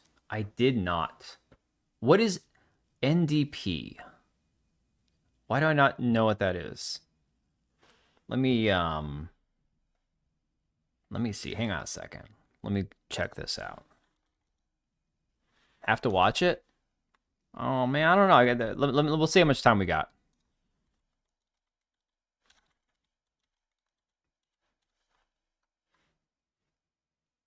Oh, yeah, I remember this one. Yeah, this was yesterday, right? I saw the thumbnail of this. I didn't watch it. 21 minutes. I'll watch it at some point off stream. I'll watch it tomorrow at work. Because yeah, it's a long video. But that chick, I think it's a woman. I hope it's a woman. I'm not sure entirely if it's a woman, but it kind of looks like a woman. So I'm not 1,000% sure, but that thing is frightening. That is terrifying. Shots fired, yeah. Man loves the dark spear. I do not love the dark spear. If I was gay, I don't know if it would be with a black man or an Asian. Probably an Asian. It would hurt less. Just saying. All right. So, moving on, because we spent a lot of time on the early stuff in the stream. We'll kind of get through this other stuff pretty quickly here. Bungie says, we are in it for the long haul. God, that sounds kind of gay, too, after that last topic. I have a type. My type would be the one, if I'm receiving, that's going to cause me the least amount of damage to my rectum. I would say, if I'm going to be gay, wouldn't that be the type for anybody? Like, come on. The Darkspear Trolls have existed before World of Warcraft even came out. I know nothing about that Darkspear Trolls, to be honest. Please don't call me Madam President Dent. I'm a non-binary person and my pronouns are they. Dude, I don't know anything about that. Probably want a boyfriend with a small peepee who finishes fast. I would imagine, Tekla, that would be, other than being able to say no entirely to that would probably be your best case scenario. You've at least accepted you'll be the receiver. Oh my god, dude. No. I'd be the neither. I would be celibate. 1,000% celibate, dude. Strange they use that race, though. I've been playing Warcraft since the first game.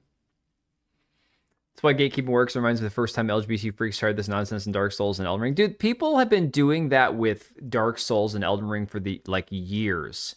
There'll be some weird character that's non-gender conforming because it's, Japanese or whatever, and they kind of mess with the gender bending stuff. And you'll have some like lunatic Westerner who'll be like, well, Elden Ring has transgender characters, see, blah, blah, blah. It's like, no. I would not be a power bottom. Stop it. No. Bungie's idiots. They have indie game called Quasimorph. The way they do corporate cyberpunk future is leagues ahead of what Bungie did with Marathon. Thought gays are size queen. I don't know, man. I don't know what gay people do. I mean, I know what they do, but I don't know how they do what they do. Type who would say it's only gay if he pushes back. Oh my god. I'm not gay. Okay, I don't know. Stop. You guys are grilling me over stuff that I don't know anything about, man. Lots. Damn you all. All right. Bungie says Marathon will be steadily improved for many years. Game's player base is holding steady on Steam following positive user reviews. All right, hang on a second. We pulled up the Arc Raiders one earlier. So Marathon, super easy to find. Look, I have been very giving to my gay lover. No, very giving to Marathon in terms of the way that they've been able to retain their player counts for a while now, okay? I have been very much like, hey, the gameplay is good. If you enjoy the gameplay and they put it into another game, I would play it. Because the other game, like another game style, the way that the games look differently would probably appeal to me more than Marathon. Marathon is a giant freaking eyesore.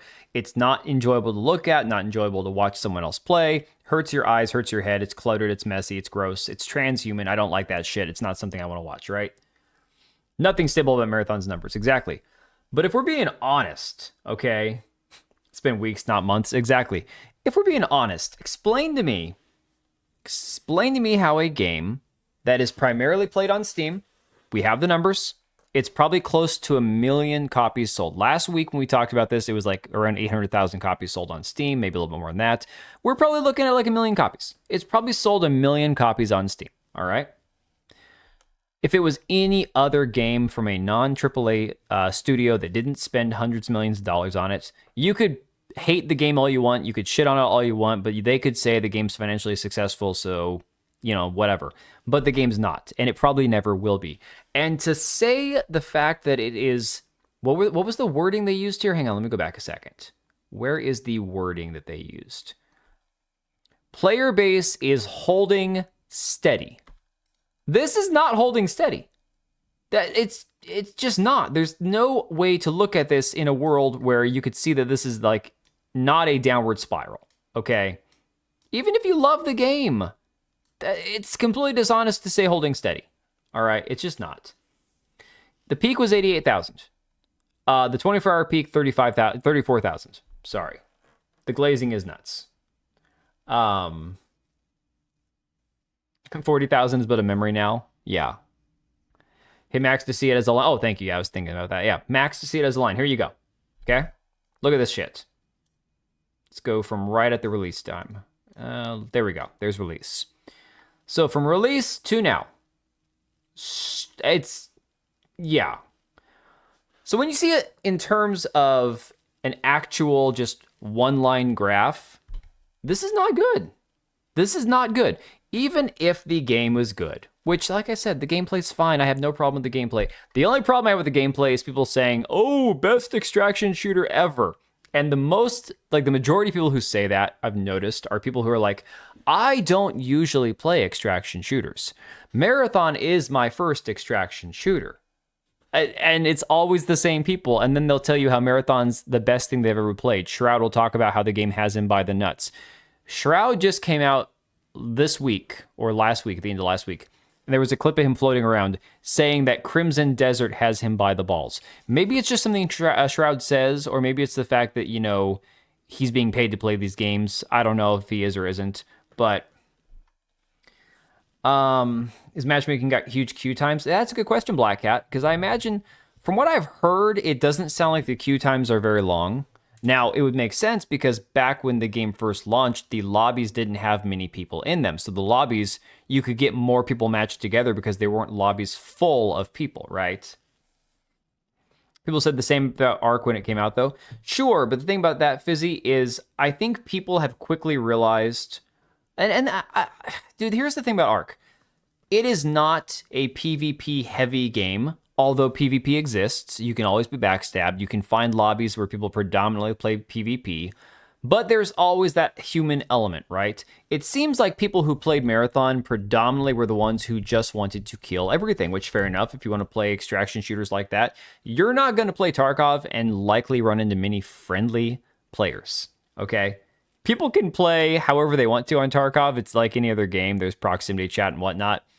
99% of the time, if some other player sees you, you're fucking dead on Tarkov. They're not letting you out alive. They're killing you. They're teabagging you. They're taking your stuff. And they're extracting. That's just the way the game is played. So Arc Raiders does appeal to people who have a little bit more fun with it. They want to maybe occasionally like team up. They want to play more chill. You have the people who just want to play more casual. But it appeals to a wider audience because it's not a god-awful eyesore, you know. Tarkov can be surprisingly friendly. It never was for me, but I played solo, so I don't know if that had any effect on it. Dude, I never... Oh, scavs are different. Playing as a PMC, I never once in 6 months to a year of playing it solid, because there was one chunk of time where I probably played it for about 6 months solid, didn't play a single other game, streamed it, played it, whatever, and that was all I played. And I never encountered a friendly player that wasn't a scav if I was playing, you know, whatever. Maybe just enjoy the firm ball grab. Maybe. I don't know. But that being said, that seems like the biggest bunch of cope ever. Like, this is not a steady player base. Again, the thing I would have given this game, and I still do, is the fact that the majority of people who play it enjoy it. 85% on 41,000 reviews. Fair enough. Oh, see, I never did labs. The one thing I had I had lab key cards. I never had the balls to go there. That was there's a map besides labs I never played. I think I never played Shoreline. I think that was the one I never played. I played a lot of woods, obviously customs, just to get your feet wet. A lot of factory. But yeah, Shoreline is one that I tried to avoid. Has to be hard for Bungie living under an Embark's shadow when it comes to Marathon versus Arc. Well, the funny thing, Fizzy, that I've noticed, at the time when Marathon launched, a week or two ahead of Marathon's launch, every Marathon Glazer was like, this is the Marathon takeover, the Arc killer, the Tarkov killer, all this shit. A few weeks later, fast forward to the fact that they didn't have the recurring hundreds of thousands of players on Steam, every one of them said, stop with the Steam charts. Why are you comparing this to Ark? Why are you comparing this to Crimson Desert? Why are you comparing this to other games it has nothing to do with? Despite the fact that these people were the same people saying this game will kill these other extraction shooters. This game will kill Arc Raiders. And then it didn't. What's going to kill Arc Raiders in the future is a lack of interest. If there's not enough content to keep people coming back. That's the only thing that'll kill Arc Raiders. Shoreline's very try-hard. The map leads to the most hardcore map called Labyrinth, which makes the labs child play. Oh, shit, man. Oh, dude, that's the thing with Tarkov. I don't know if I'll ever jump back in because I'm just so far behind on it. It's just crazy. That being said, they are saying, obviously, that they're going to be constantly providing updates and patches and keeping the content flowing, blah, blah, blah. Okay, so it says, in a technical blog post aimed at helping PC players reach 120 frames per second. That's shit, I don't care. If I got 60 frames a second, I'm good. Bungie has committed to the game's future, stating it plans to continue improving it for a number of years. Marathon is the first DirectX 12 title that Bungie has shipped. We know that many of you have noticed how much Marathon has changed visually over the past year. Yeah, it went from bland dog shit to bright dog shit. Much of that change came through your feedback, and we want to take a similar approach to your performance in Marathon. Yeah, I don't care about all that, guys. Performance for me was fine when I played the server slam. But yeah, they are in it for the long haul. They're going to be constantly making improvements, they say. Have a good time on PvE. All my friends, including myself, have switched. PvE would be fun, for sure.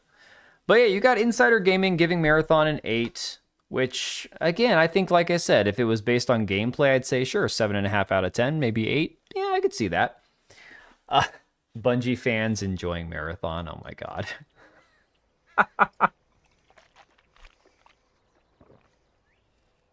haven't watched this movie in years. Oh my god, dude.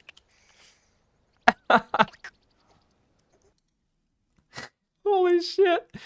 Oh, that's pretty accurate, I would say. Yeah, you got Mashi Mon saying a 9. How big was that backroom check? Because IGN gave Marathon a 9. Unapproachable, unforgiving, off-puttingly creepy, with a player base of violent goblins who exist solely to bash your face in with a brick, and for all these reasons, it's become my favorite extraction shooter of all time.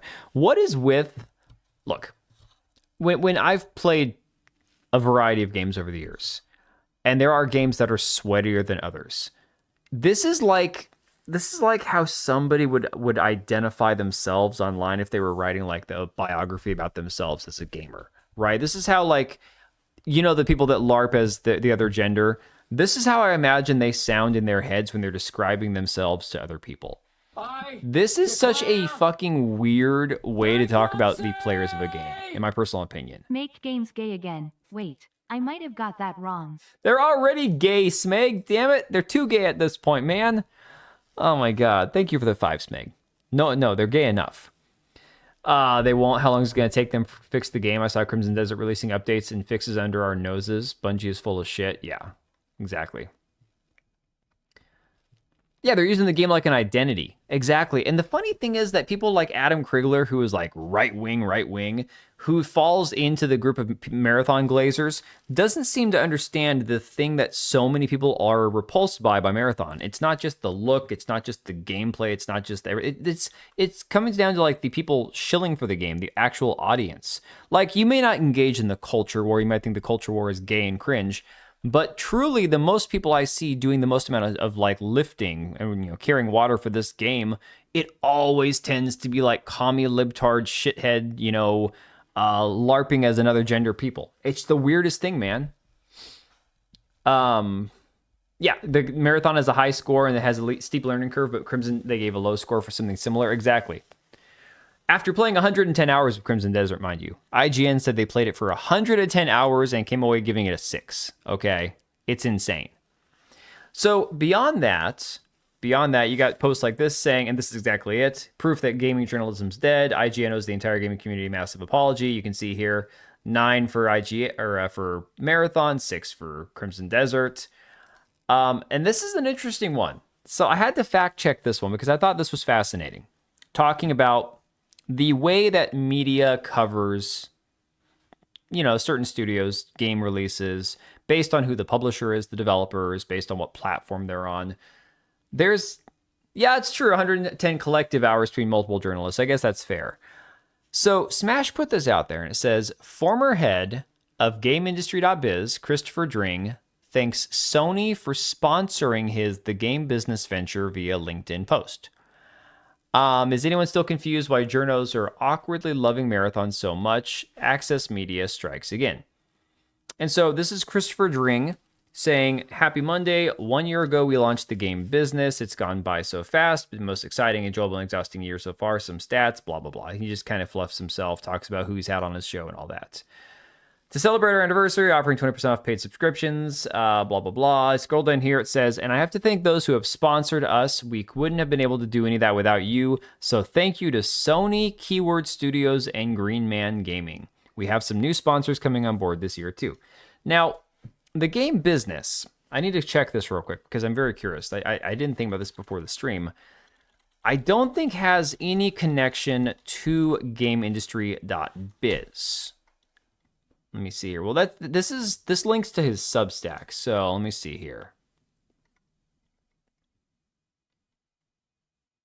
I wonder if I can search on here. Let me search something.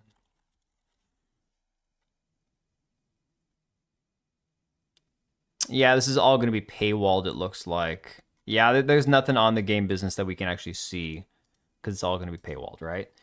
That's unfortunate, but it kind of is what it is. Nothing changed. There's rebranding under new outlets, yeah. Yeah, I didn't know it was different journals, Smeg. I should have assumed it was. I will say that the team at IGN is putting some time into Crimson Desert because most of the help guides I came across for the game are coming from IGN sites. A lot of those, they just actually have AI skim the internet and they'll just figure out and piece it together and write an article. Drings and mega pony shell. So here's something, okay? Now, if you Google, for example, you go back to GameIndustry.biz and look up marathon articles, there's a lot there. And this, again, is the website founded by Christopher Dring, mind you. Okay. So he gave credit to Sony for the game business Substack thing he's doing, I assume. So let's go back to Game Industry Biz and look up the articles that they've written on Marathon. I pulled this one as a prime example because this deals with the art theft, right? So check this out. If you want to talk about the way that articles and media works with studios, developers, different companies based on their relationships and how they'll try to cover for them. Bungie confirms Marathon uses unauthorized artwork, is undertaking review of in-game assets. The developer vowed to do right by the artist in question. Now, this article is from 2025, back May 16th. So we're going on almost a year old now, okay? Written by Sam Roberts, former editorial director. Do you want to know how many times in this article they use the word stolen or art theft? 0. So Bungie okay, Pearl Abyss bad, basically. Bungie confirmed its recent alpha for Marathon used, quote, unauthorized decals and designs after the developer was accused of lifting assets from posters designed in 2017. Anti-Rail pointed this out, that they used her artwork. And then, of course, it says, Bungie is, of course, not obligated to hire me when making a game, blah, blah, blah. I've never made an income from this. Bungie responded via its Marathon dev team account on Twitter, taking responsibility for the incident. We immediately investigated a concern regarding unauthorized use of artist decals in Marathon and confirmed that a former Bungie artist, including these in a texture sheet, was ultimately used in-game. Studio said this issue was unknown by the existing art team and that it's reached out to do right by the artist. Bungie has been accused of lifting artwork 4 times now. Last year, an artist accused the studio of borrowing its designs for a Destiny 2 Nerf gun, which was amicably resolved. In 2023, an artist pointed out the similarities between their artwork and a piece that appears in Destiny 2's cutscenes. Bungie resolved this by compensating and crediting the artist. In 2021, fan art was used in a trailer, which Bungie again resolved after reaching out to the artist in question. Fan art was used. Dude, so if you actually Google Marathon or Bungie and art theft, I would assume that these articles wouldn't show up, right? There's a reason for that. Because if they had been receiving any sponsorship money or any sort of sponsorship from Sony at all, in any way connected back to, again, Christopher Dring's connections to this website and his connections to the game business and whatnot, and Sony or Bungie Googled art theft marathon and one of these articles popped up, that would be like a bad day for Christopher Dring, right? That would not be a good thing. But because of the way that they actually worded all this stuff, you can assume this dude here wrote an article, whatever, and somebody else might have gone through and said, yo, we can't put that out there like that. You got to change all this wording. You can't use the word stole, can't use the word theft, can't use the word, whatever. It just cracks me up. Yeah, lifting is the new word, exactly. It just cracks me up, guys. I mean, these people are so scummy. Getting into that, though, the big issue with Crimson Desert obviously was AI art, right? AI art bad, but it's okay to steal real art. Yeah, I mean, Fizzy, I understand for people who actually have friends who play the game and who enjoy the gameplay. And for me, if you don't mind looking at Marathon, I don't see a reason not to play the game if you actually enjoy the gameplay. I hate the look of the game, dude. I hate the look of the game. So for me, I would never want to play the game. You got PC Gamer, Forbes, and GameSpot using theft. Interesting, but GameIndustry.biz doesn't pop up on there. Theft or stolen? Huh. Bungie lost a lawsuit for lifting story in one of their DLCs. Yeah, exactly. So, Crimson Desert update seemingly replaces AI artwork, but AI artwork was bad because AI is evil. But it's okay to lift and borrow. Pearl Abyss is making changes. It didn't pop up. Go figure. There you go. New update for the popular RPG Crimson Desert has seemingly removed some of the generative AI art that fans discovered in the game recently. Patch notes alluded to this, with developer Pearl Abyss saying the new update would offer visual improvements that included replacing select 2D visual assets to better align with the game's art direction. You know the funny thing, guys? The funny thing about this is the increasing, positive reviews for Crimson Desert has nothing to do with this. It 100% has to do with the quality of life features, the control fixes, all the bug fixes, anything that they have to refine in the game. People playing the game don't give a shit about this stuff. The media made the biggest deal about it because it was the easiest gotcha they had. But it's crazy. Times of India even said it was theft. Oh my god. Imagine wasting your dev time on this shit. Yeah. When I played Marathon, you wanted to pour bleach in your good eye. Dude, that's exactly how I felt about playing it, man. Sorry, they stole artwork. All right. So some of the stupid things that they have fixed or changed in Crimson Desert. Changing the cats from fat cats to loafy cats. I don't understand, other than somebody complaining about a cat being called fat and using the word fat as a derogatory term, why anybody would ever do this or ever care. I don't understand this, but apparently fat cats got renamed to loafy. I mean, that's just weird. I don't know. Someone like Chonky, I could deal with Chonky. I don't know, man. I think localizers push for this change. Oh, dude, yeah, Sam Fisher, the Crimson Desert is being updated at like a exponential pace. It's crazy. Call it fluffy. No, I don't understand why you change it. Like, for me, this doesn't have any effect on the game itself, but like, why change it from fat to loafy? Look, I had a pug. She looked like a loaf of bread when she'd lay down. My cat looks like a friggin' loaf of dough because he's so chubby and, whatever. But, like, a fat cat's a fat cat. That right there, that's not loafy. That's a fat-ass cat, okay? Come on. Speaking of fat, shout out to Crimson Desert for having realistically thick, big titty baddies and not making them super gooner over the top. So the man calls them. Hang on, I'm gonna look up what he says here. Calls them thick, big titty baddies, but then says, thank you for not making them like super gooner over the top while he's gooning to them being fat. I don't know. Fat Cat and Friends, an Australian television show. Yeah, dude. Bluey is the one that they had to, because Bluey's Australian, right? I think it's BBC or whatever, and they actually had to like censor certain episodes because they didn't like the terminology the parents used or whatever because it wasn't politically correct or some shit. Must appease the idiots in the West so we keep getting money. Yeah, it's such a stupid thing. Like the cat thing is so retarded. Okay. But getting to the thing that I made the video on earlier, the David Jaffe thing, the anti-Semitism bullshit or whatever. Yeah, I thought the BBC though was connected to Australia somehow. Technically, isn't Australia part of the empire, the kingdom? So David Jaffe put this tweet out here. I'm sure most of you guys have seen this by now. Said, loving Crimson Desert, but come on, Crimson Desert, this is some anti-Semitic shit, or at least it feels as such, which, hey, that's your right. I support your right, but I don't gotta like it. The nose, the job, the mission name, and Goldleaf may as well be Goldberg. His biggest complaint was the fact that the goblin that has a big nose like goblins tend to was in a quest called the Flames of Greed for the Goldleaf merchants. Apparently, Goldleaf, although Goldleaf has existed forever, sounds too much like Goldberg. It's clearly a merchant goblin. Yes, but what do you mean by merchant? Low-P Cat is a trend of cat art in the physical medium world. Sketching, digital painting, crocheting. I doubt it's so much about the word fat as it's about trying to follow trends. That could be it too. I don't know. Them juice, yeah. Oh, Bluey's awesome, dude. Bluey's a great show.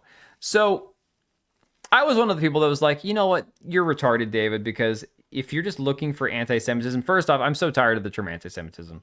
It's like Islamophobia, transphobia, homophobia. Like, guys, I'm so freaking tired of all these words, all these bullshit things that they throw at you just to like, you can't say that, that's X, Y, or Z, right?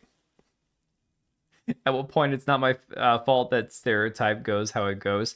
Well, okay, so this is like I say about any stereotype. Stereotypes exist for a reason, and people can either not act like a stereotype or they can play into them. You know, not all Jews have big noses. Not all Jews are penny pinching, grubby, greedy, the banker types, right? But unfortunately, a certain demographic plays into a stereotype among all cultural groups. Everybody has stereotypes among their ethnic groups. That's just reality. And stereotypes exist in reality because they come from somewhere, BBC is its own entity, British Broadcasting. We have ABC. I think they co-produced it, but in the end, BBC took over it. Oh, okay. Okay, I got you. No, Bluey's awesome. These people have normal human being phobia. They can't be normal. Yeah, most goblins look like that. Green, yellow with decent-sized noses. Most goblins are greedy. Well, okay. So DB Wild. In most storytelling, most fantasy, most... if you're trying to do like fables, parables, any story that has like moral relativism to it, or is morally, it's supposed to teach you some sort of moral lesson. They always say the root of evil is money, right? Or at least the root of evil is like the love of money.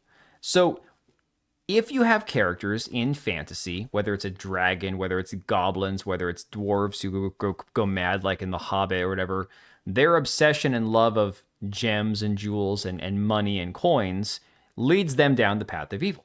Okay? So in reality, it's not, wrong to say people who are money grubbing and evil and obsessed with wealth are headed down the road to evil, because that's just kind of, the way it is. Got to get this game now and see this. It's okay. They said Watto, junk merchant from Star Wars, is also clear Semitic. I'm making this up. I'm not making this up. See, Watto I saw as like Italian, and I'm like, he seemed more like a Italian stereotype to me than a Jewish one. I never got Jewish. I never got that. I always got Italian, and it was like This seems kind of racist, but I don't care. Whatever. Oh my effing god, it's just a joke. Yeah, dude, honestly, it's one of those things. He seemed Italian to me. Wait, are you saying David Jaffe's joking? I don't think he's joking. Because down here, further down in the replies, he replied to one of these guys. And yeah, he actually had serious responses here. He wasn't joking. Unless you're saying in the game it's a joke. He seemed Italian to you? Yeah. No, dude, he seemed 100% Italian to me. I never got Jewish from Watto. I got like dirty, like little mob boss. Hey, Seabrew. Fiction pulls from real life. You always see a real life in fiction. Pretend there's nothing we pull from when making these worlds is insane. And it's okay that we do. Well, yeah, QC jerks, but here's the thing. It's one thing to say that there's a small chance of overlap among racial groups and fantasy groups and all that kind of stuff. But it's the same thing where people said orcs are black people and you go, why? Like, think about it. Think about it this way. I was thinking about this after I did my video earlier. If you have somebody who's Jewish and they look at the goblin character and the stereotype of Jews are, you know, they're good with money, they're smart, they'll screw people over, they're very shrewd businessmen, blah, blah, blah, right? Like the goblin character. And you go, okay, so clearly Jews are goblins, right? Because the similarities are just too striking. But then you got the same argument for like black people are orcs, and you go, but wait a second. Jews are human beings, black people are human beings, and within fantasy world, there's a lot of times different cultures of human beings that are different cultures, different ethnicities. Why are you attributing things like, why are you projecting your own ethnic group onto a fantasy race and not saying, well, in the fantasy world, I would be a human because I'm a human in real life too, right? You instantly go with, oh no, yeah, Mr. Hardcore Mode, he's serious. He wasn't joking about that. Let me show you his responses. If he had just been like kind of being tongue-in-cheek about it, and he got everybody riled up, I'd say, well done, David Jaffe. So one of these down here, this guy said, LOL, nice reach. He said, you not having any historical context is a lack of education on your part. That's a you problem, sadly, right? Then further down, this person says, blame Israel. Y'all can't catch a break right now. That said, the Gold Leaf Merchants Guilds are your allies in this game. You're going to call Shakespeare anti-Semitic for creating Shylock.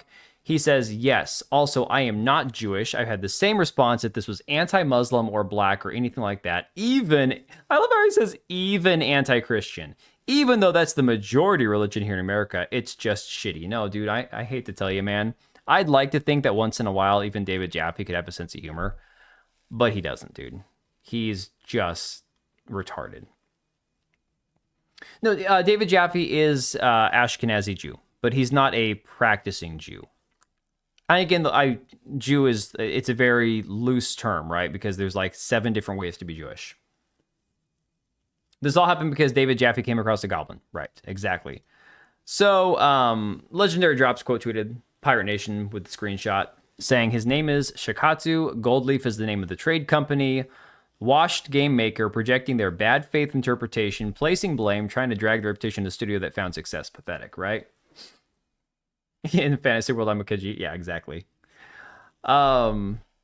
Then further over here, you got Kata saying, if you look at the goblins in Crimson Desert and see funny hat people, then you're self-reporting. Okay. He said he isn't a Jew. Dude, I have seen this.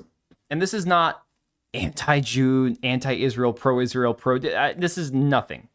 Look, I know people that are Jewish that are cool and people that are Jewish that suck. Okay, guess what? Human beings can be great or can be awful. It's irrelevant.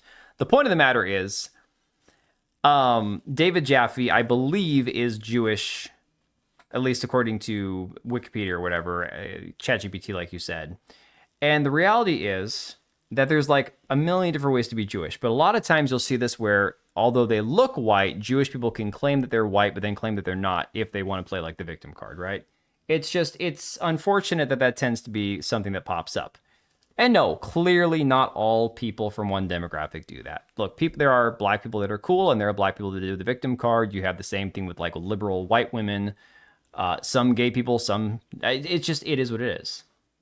It's a little. Are we talking about the character? Dude, I mean,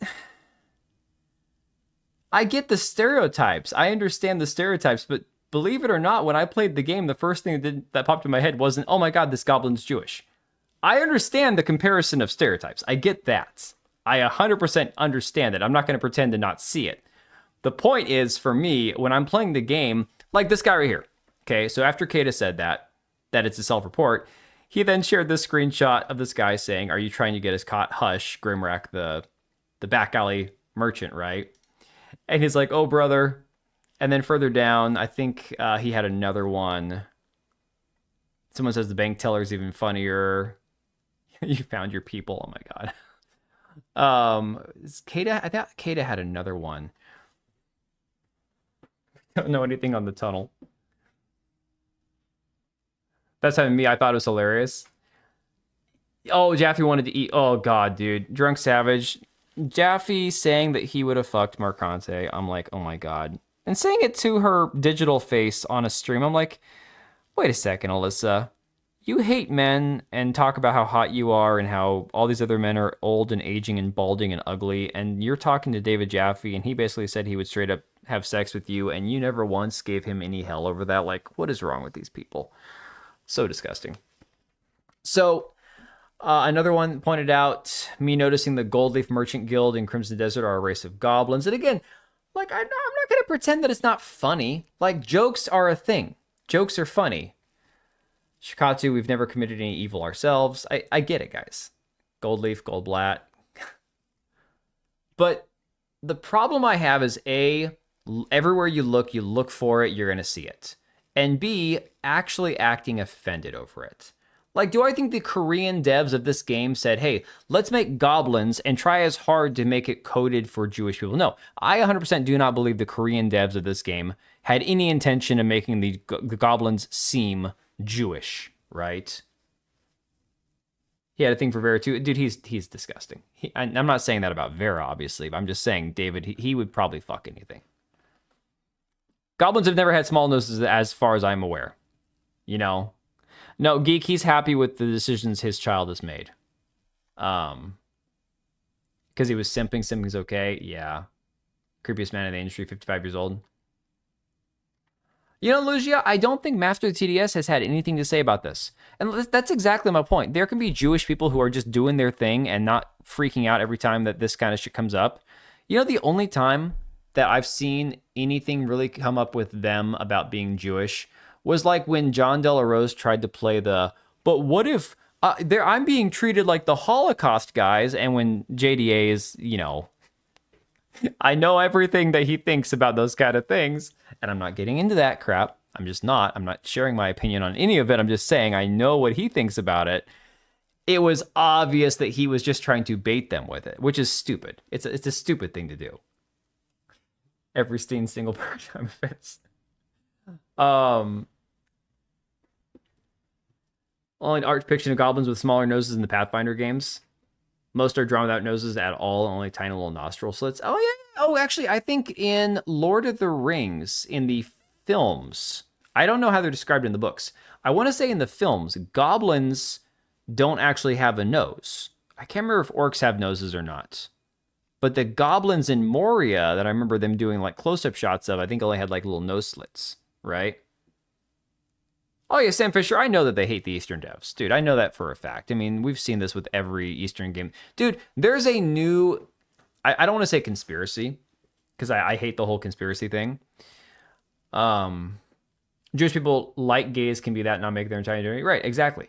Exactly. And then there are those who can laugh at the stereotypes, because unfortunately, dude, one of the shrewdest businessmen I've ever met is a Jewish guy, a Christian Jewish pastor who it would screw you over in a heartbeat to make a business deal and put money in his pocket, okay?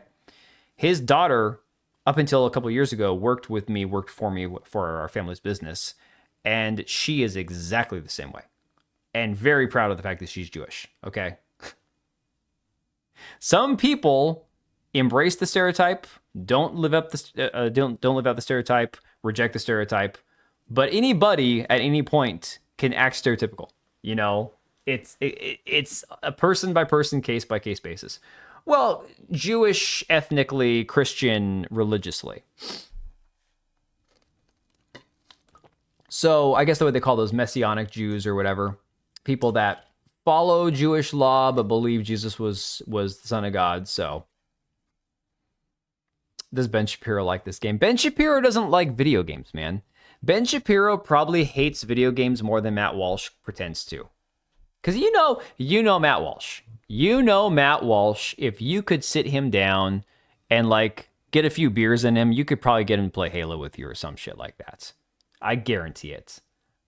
No, goblins and orcs are different things in Lord of the Rings, I'm pretty sure. At least they treat them differently in the movie, because orcs are like the everyday soldier, the foot soldier of Mordor, whereas in Moria, they are specifically fighting like the goblins that are climbing from the pillars and stuff.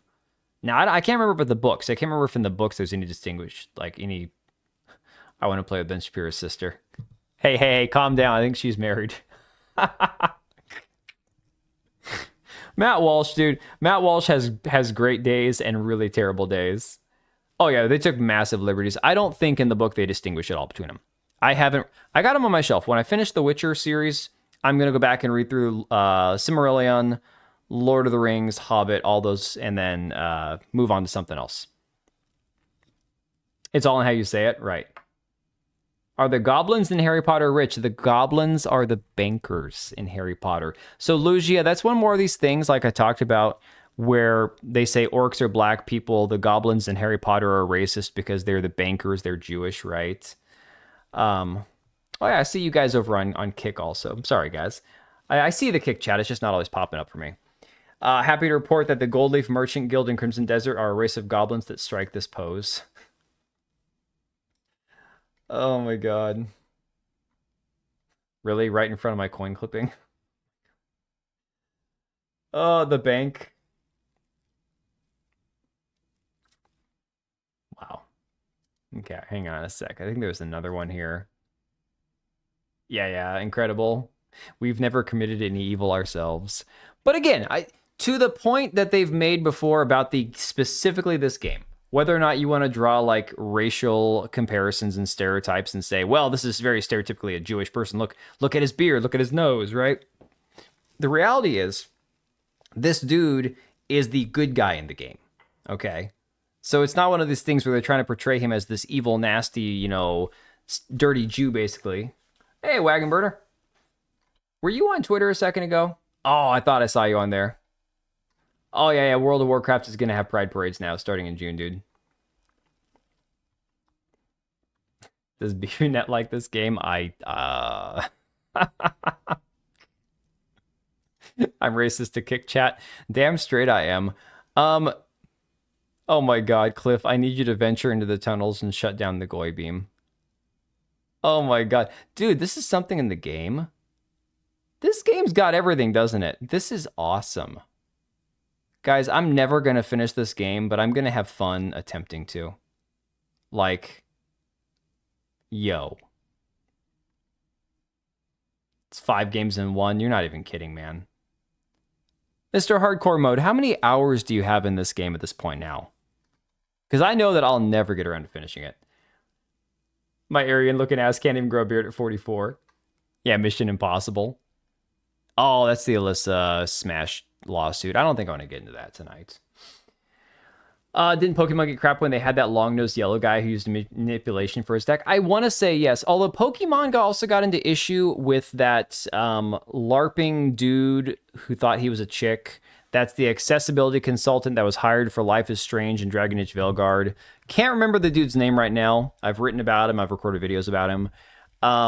His whole grift is he's a journalist, an accessibility consultant, and he wrote an article for, I want to say it was Kotaku back in the day, where there was a translation from some Japanese person where basically it sounded like she was saying a bad word, but it was in Japanese, and then he made a whole big fuss about it, and they had to print a retraction.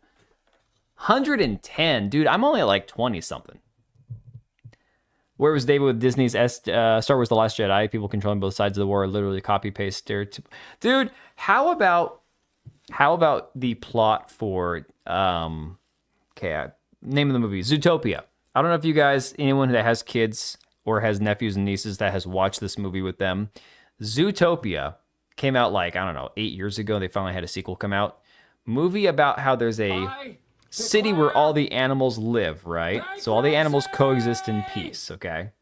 It's sad. People that want to see race in everything, see race in everything. Race baiting is a real thing today. So sad. Leave politics shite out. And you know, Smeg, it's even worse when it's coming from a studio like this, where I couldn't imagine for a second that these Korean devs were like, hey, we're going to get the Jews with this one. We're going to put these goblins in here and make them seem Jewish, right? I just can't see that, man. Like, I can't see that. I can understand from a Western perspective seeing the similarities, okay? And again, it's not similarities. Think about it this way. The goblin similarities that people see with the stereotypes of Jews, it's never like a positive stereotype. Stereotypes are inherently negative, I would say. So it's like, okay, so you're going to link these two things that don't have anything in reality connecting to them other than stereotypes. You can make that comparison to anything. Like, I get it. I can see it. I'm not blind, but come on. It truly, it is sad, especially coming from someone like David Jaffe, where he's like, I'm playing this game. I'm loving this game. I'm not loving the anti-Semitism, though. I'm still going to play this game, because it's a good game. It's like, come on, man. AI will replace Western devs, and most of us will not feel sorry for them. That's damn straight, dude. I hope that's what's actually going to happen. Dude, I mean, AI replaced that localizer for Warhorse Studios. I mean, freaking Tim Sweeney just canned 1,000 people over at Epic. Including a dude, I mean, this is a shitty situation. Tim Sweeney attacks, you know, Steam and whatnot and sides with the government against them, and then fires 1,000 people, including a dude who's got, like, terminal brain cancer and shit. And it's like, okay. You know, you could probably maybe take care of that one dude. I'm not saying you have any legal obligation to, but it's a bad look. It's a really bad look, you know? But thanks for the 5, Smeg, dude. Appreciate you, man. Maybe the Koreans don't understand about race. I think they have a different definition. Koreans look at what Western media as to what seemed the most fitting fantasy race to be merchants, money grubbers, whatever, and goblins seem the most fitting. I think that's a pretty easy way to look at it, you know? Equilibrium, you're getting yeeted over there on Kick. But yeah, I saw your comment. Koreans are known for being racist, but I couldn't give two shits. I mean, think about it this way. We can say a lot of Asian cultures tend to be more racist than Western. I mean, if you look at the studies they've done, in the UK, the British tend to be like the least racist group of people that exist. I think part of it is because they are trying their hardest to seem accepting, right? When you're worried about how you're viewed by other people, you're going to try your hardest to appear accepting and not racist. Therefore, they bend over backwards and it kind of screws them. You know, it bites them in the ass. However, other parts of the world where they're homogenous societies, they don't give two shits about looking racist or having, you know, in-group preference or showing that they have in-group preference. And I'm totally okay with that. I don't mind the Chinese, the Koreans, the Vietnamese, the Thai, the Japanese, whatever, preferring their own people over outsiders. I think that's fine. I got no problem with that at all. Why would I care, you know? Most racist Chinese, and I don't even care. Doesn't bother me at all, you know? Oh, yeah, so the dude from Epic, let me see here. He's got terminal brain cancer. There was 1,000 layoffs, and this dude got caught up in it, and he sounds like he can't actually get any coverage. Like, now that he's laid off, he can't get any insurance. I mean, you go to an insurance company, you tell them, yeah, I got like 5 months to live because I got terminal brain cancer. They're probably not going to insure you. It's kind of like you don't insure somebody who's been in 7 car accidents, you know? It's kind of a thing. Mass layoffs left a programmer with terminal brain cancer without life insurance, but Tim Sweeney says the company will solve the problem. Oh my God, they're going to kill him. He's gonna hire a hitman.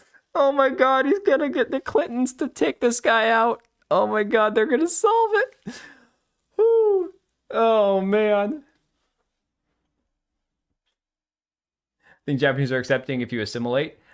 I think the Japanese can be very accepting if you are respectful. I think that is a very, and they haven't always been that way. The Japanese were very, very hesitant to accept outsiders, you know? For a very good reason. But yes, in the layoffs that happened, there was 1,000 of them. This dude, who apparently can't even get insurance now, was laid off. Let me see here. So, as reported by Kotaku, Prink, his wife Jenny Griffin, outlined what was happening to the family in a Facebook post, and this is Prink is the guy that was fired. He was let go alongside 1,000 other staff in Epic's layoffs last week. He joined Epic as a technical writer in July of 2019, appearing in the company's Inside Unreal YouTube tutorials in that role, and was a programmer writer at the time he was laid off. So he was probably an actually decent employee, I'd imagine. Somebody who actually has half a idea what they're doing. So Griffin, his wife, said, what makes this different for our family is Mike is currently fighting terminal brain cancer. Because the layoff, we didn't just lose income, we lost his life insurance. And because his condition is now considered a pre-existing condition, he can't get new coverage. We should be spending every possible moment treasuring the time we have left as tumors are actively bleeding into Mike's brain. But instead, we have to rush to try and figure out life insurance as fast as possible. At any time, Mike could have his third major event and become unresponsive. At that point, he will not have the ability to track down all this stuff down.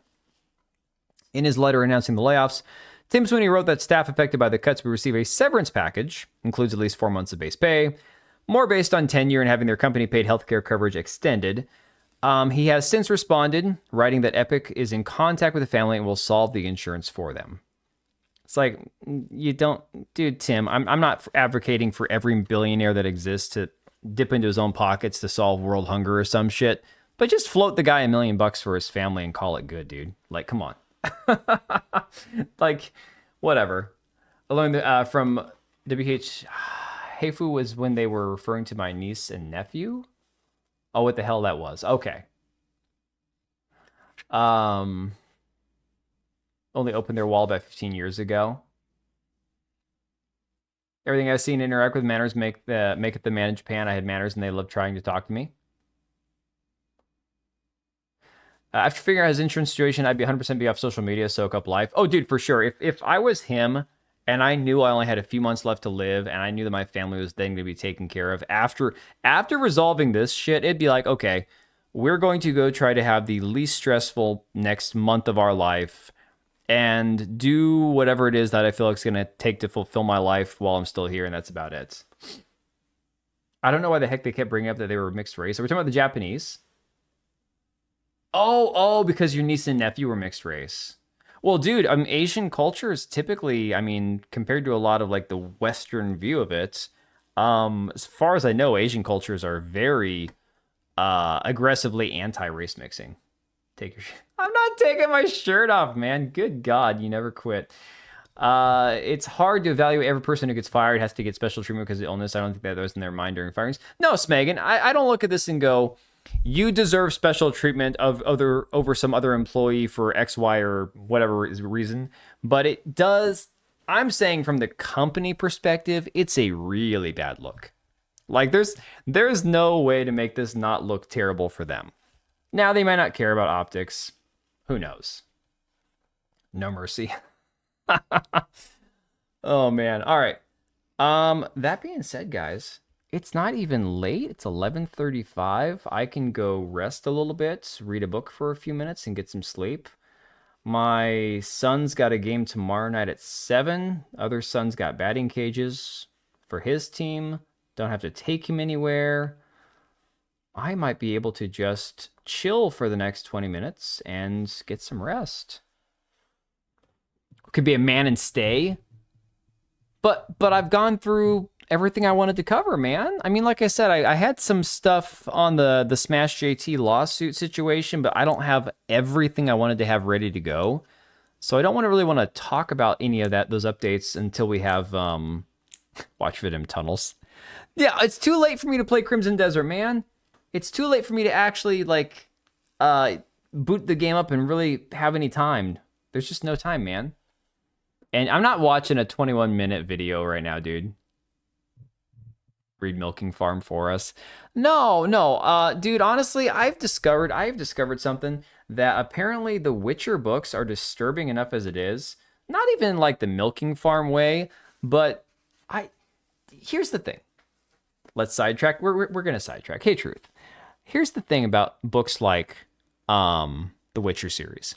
There's something where I'm looking at this from my almost 40-year-old Western world ass, my white U.S. American ass, you know, married with kids that are slowly becoming teenagers.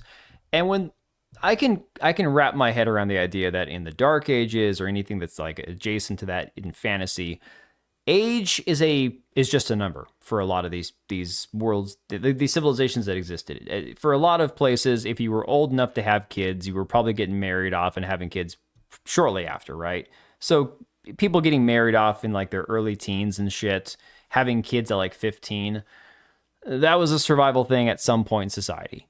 Disgusting. I am so glad we're past that point, but that was, I guess, considered normal for the most part around the world. But reading a book like The Witcher, where there's like Cirilla in the book, I think is like 16, and like she gets molested, and then there's like guys lusting after her and she's getting groped, and then there's like, oh, there's all this shit. I'm like, you know, I get it's just a story. These are fake characters. Age was just a number for people in the Dark Age type eras and all that kind of stuff. But I'm like, this is written by a dude. When were the Witcher books even written? You know? Married with Children is such a great show. I need a new No Ma'am shirt. I didn't really watch Married with Children growing up.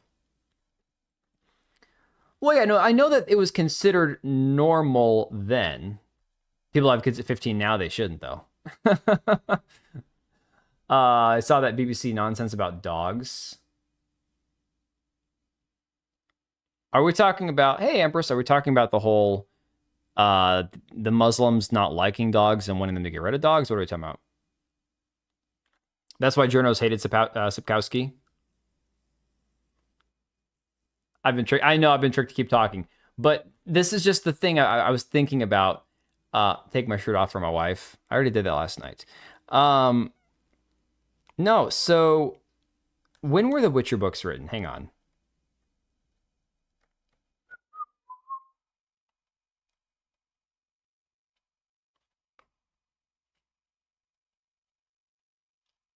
"1986. Hey, that's when I was born, baby. All right. Began with a short story written and published in 1986. All right. So, still that being said, it is a little weird. Tell us about your first gay experience. My first gay experience is the one I'm having right now with you. That is my first gay experience.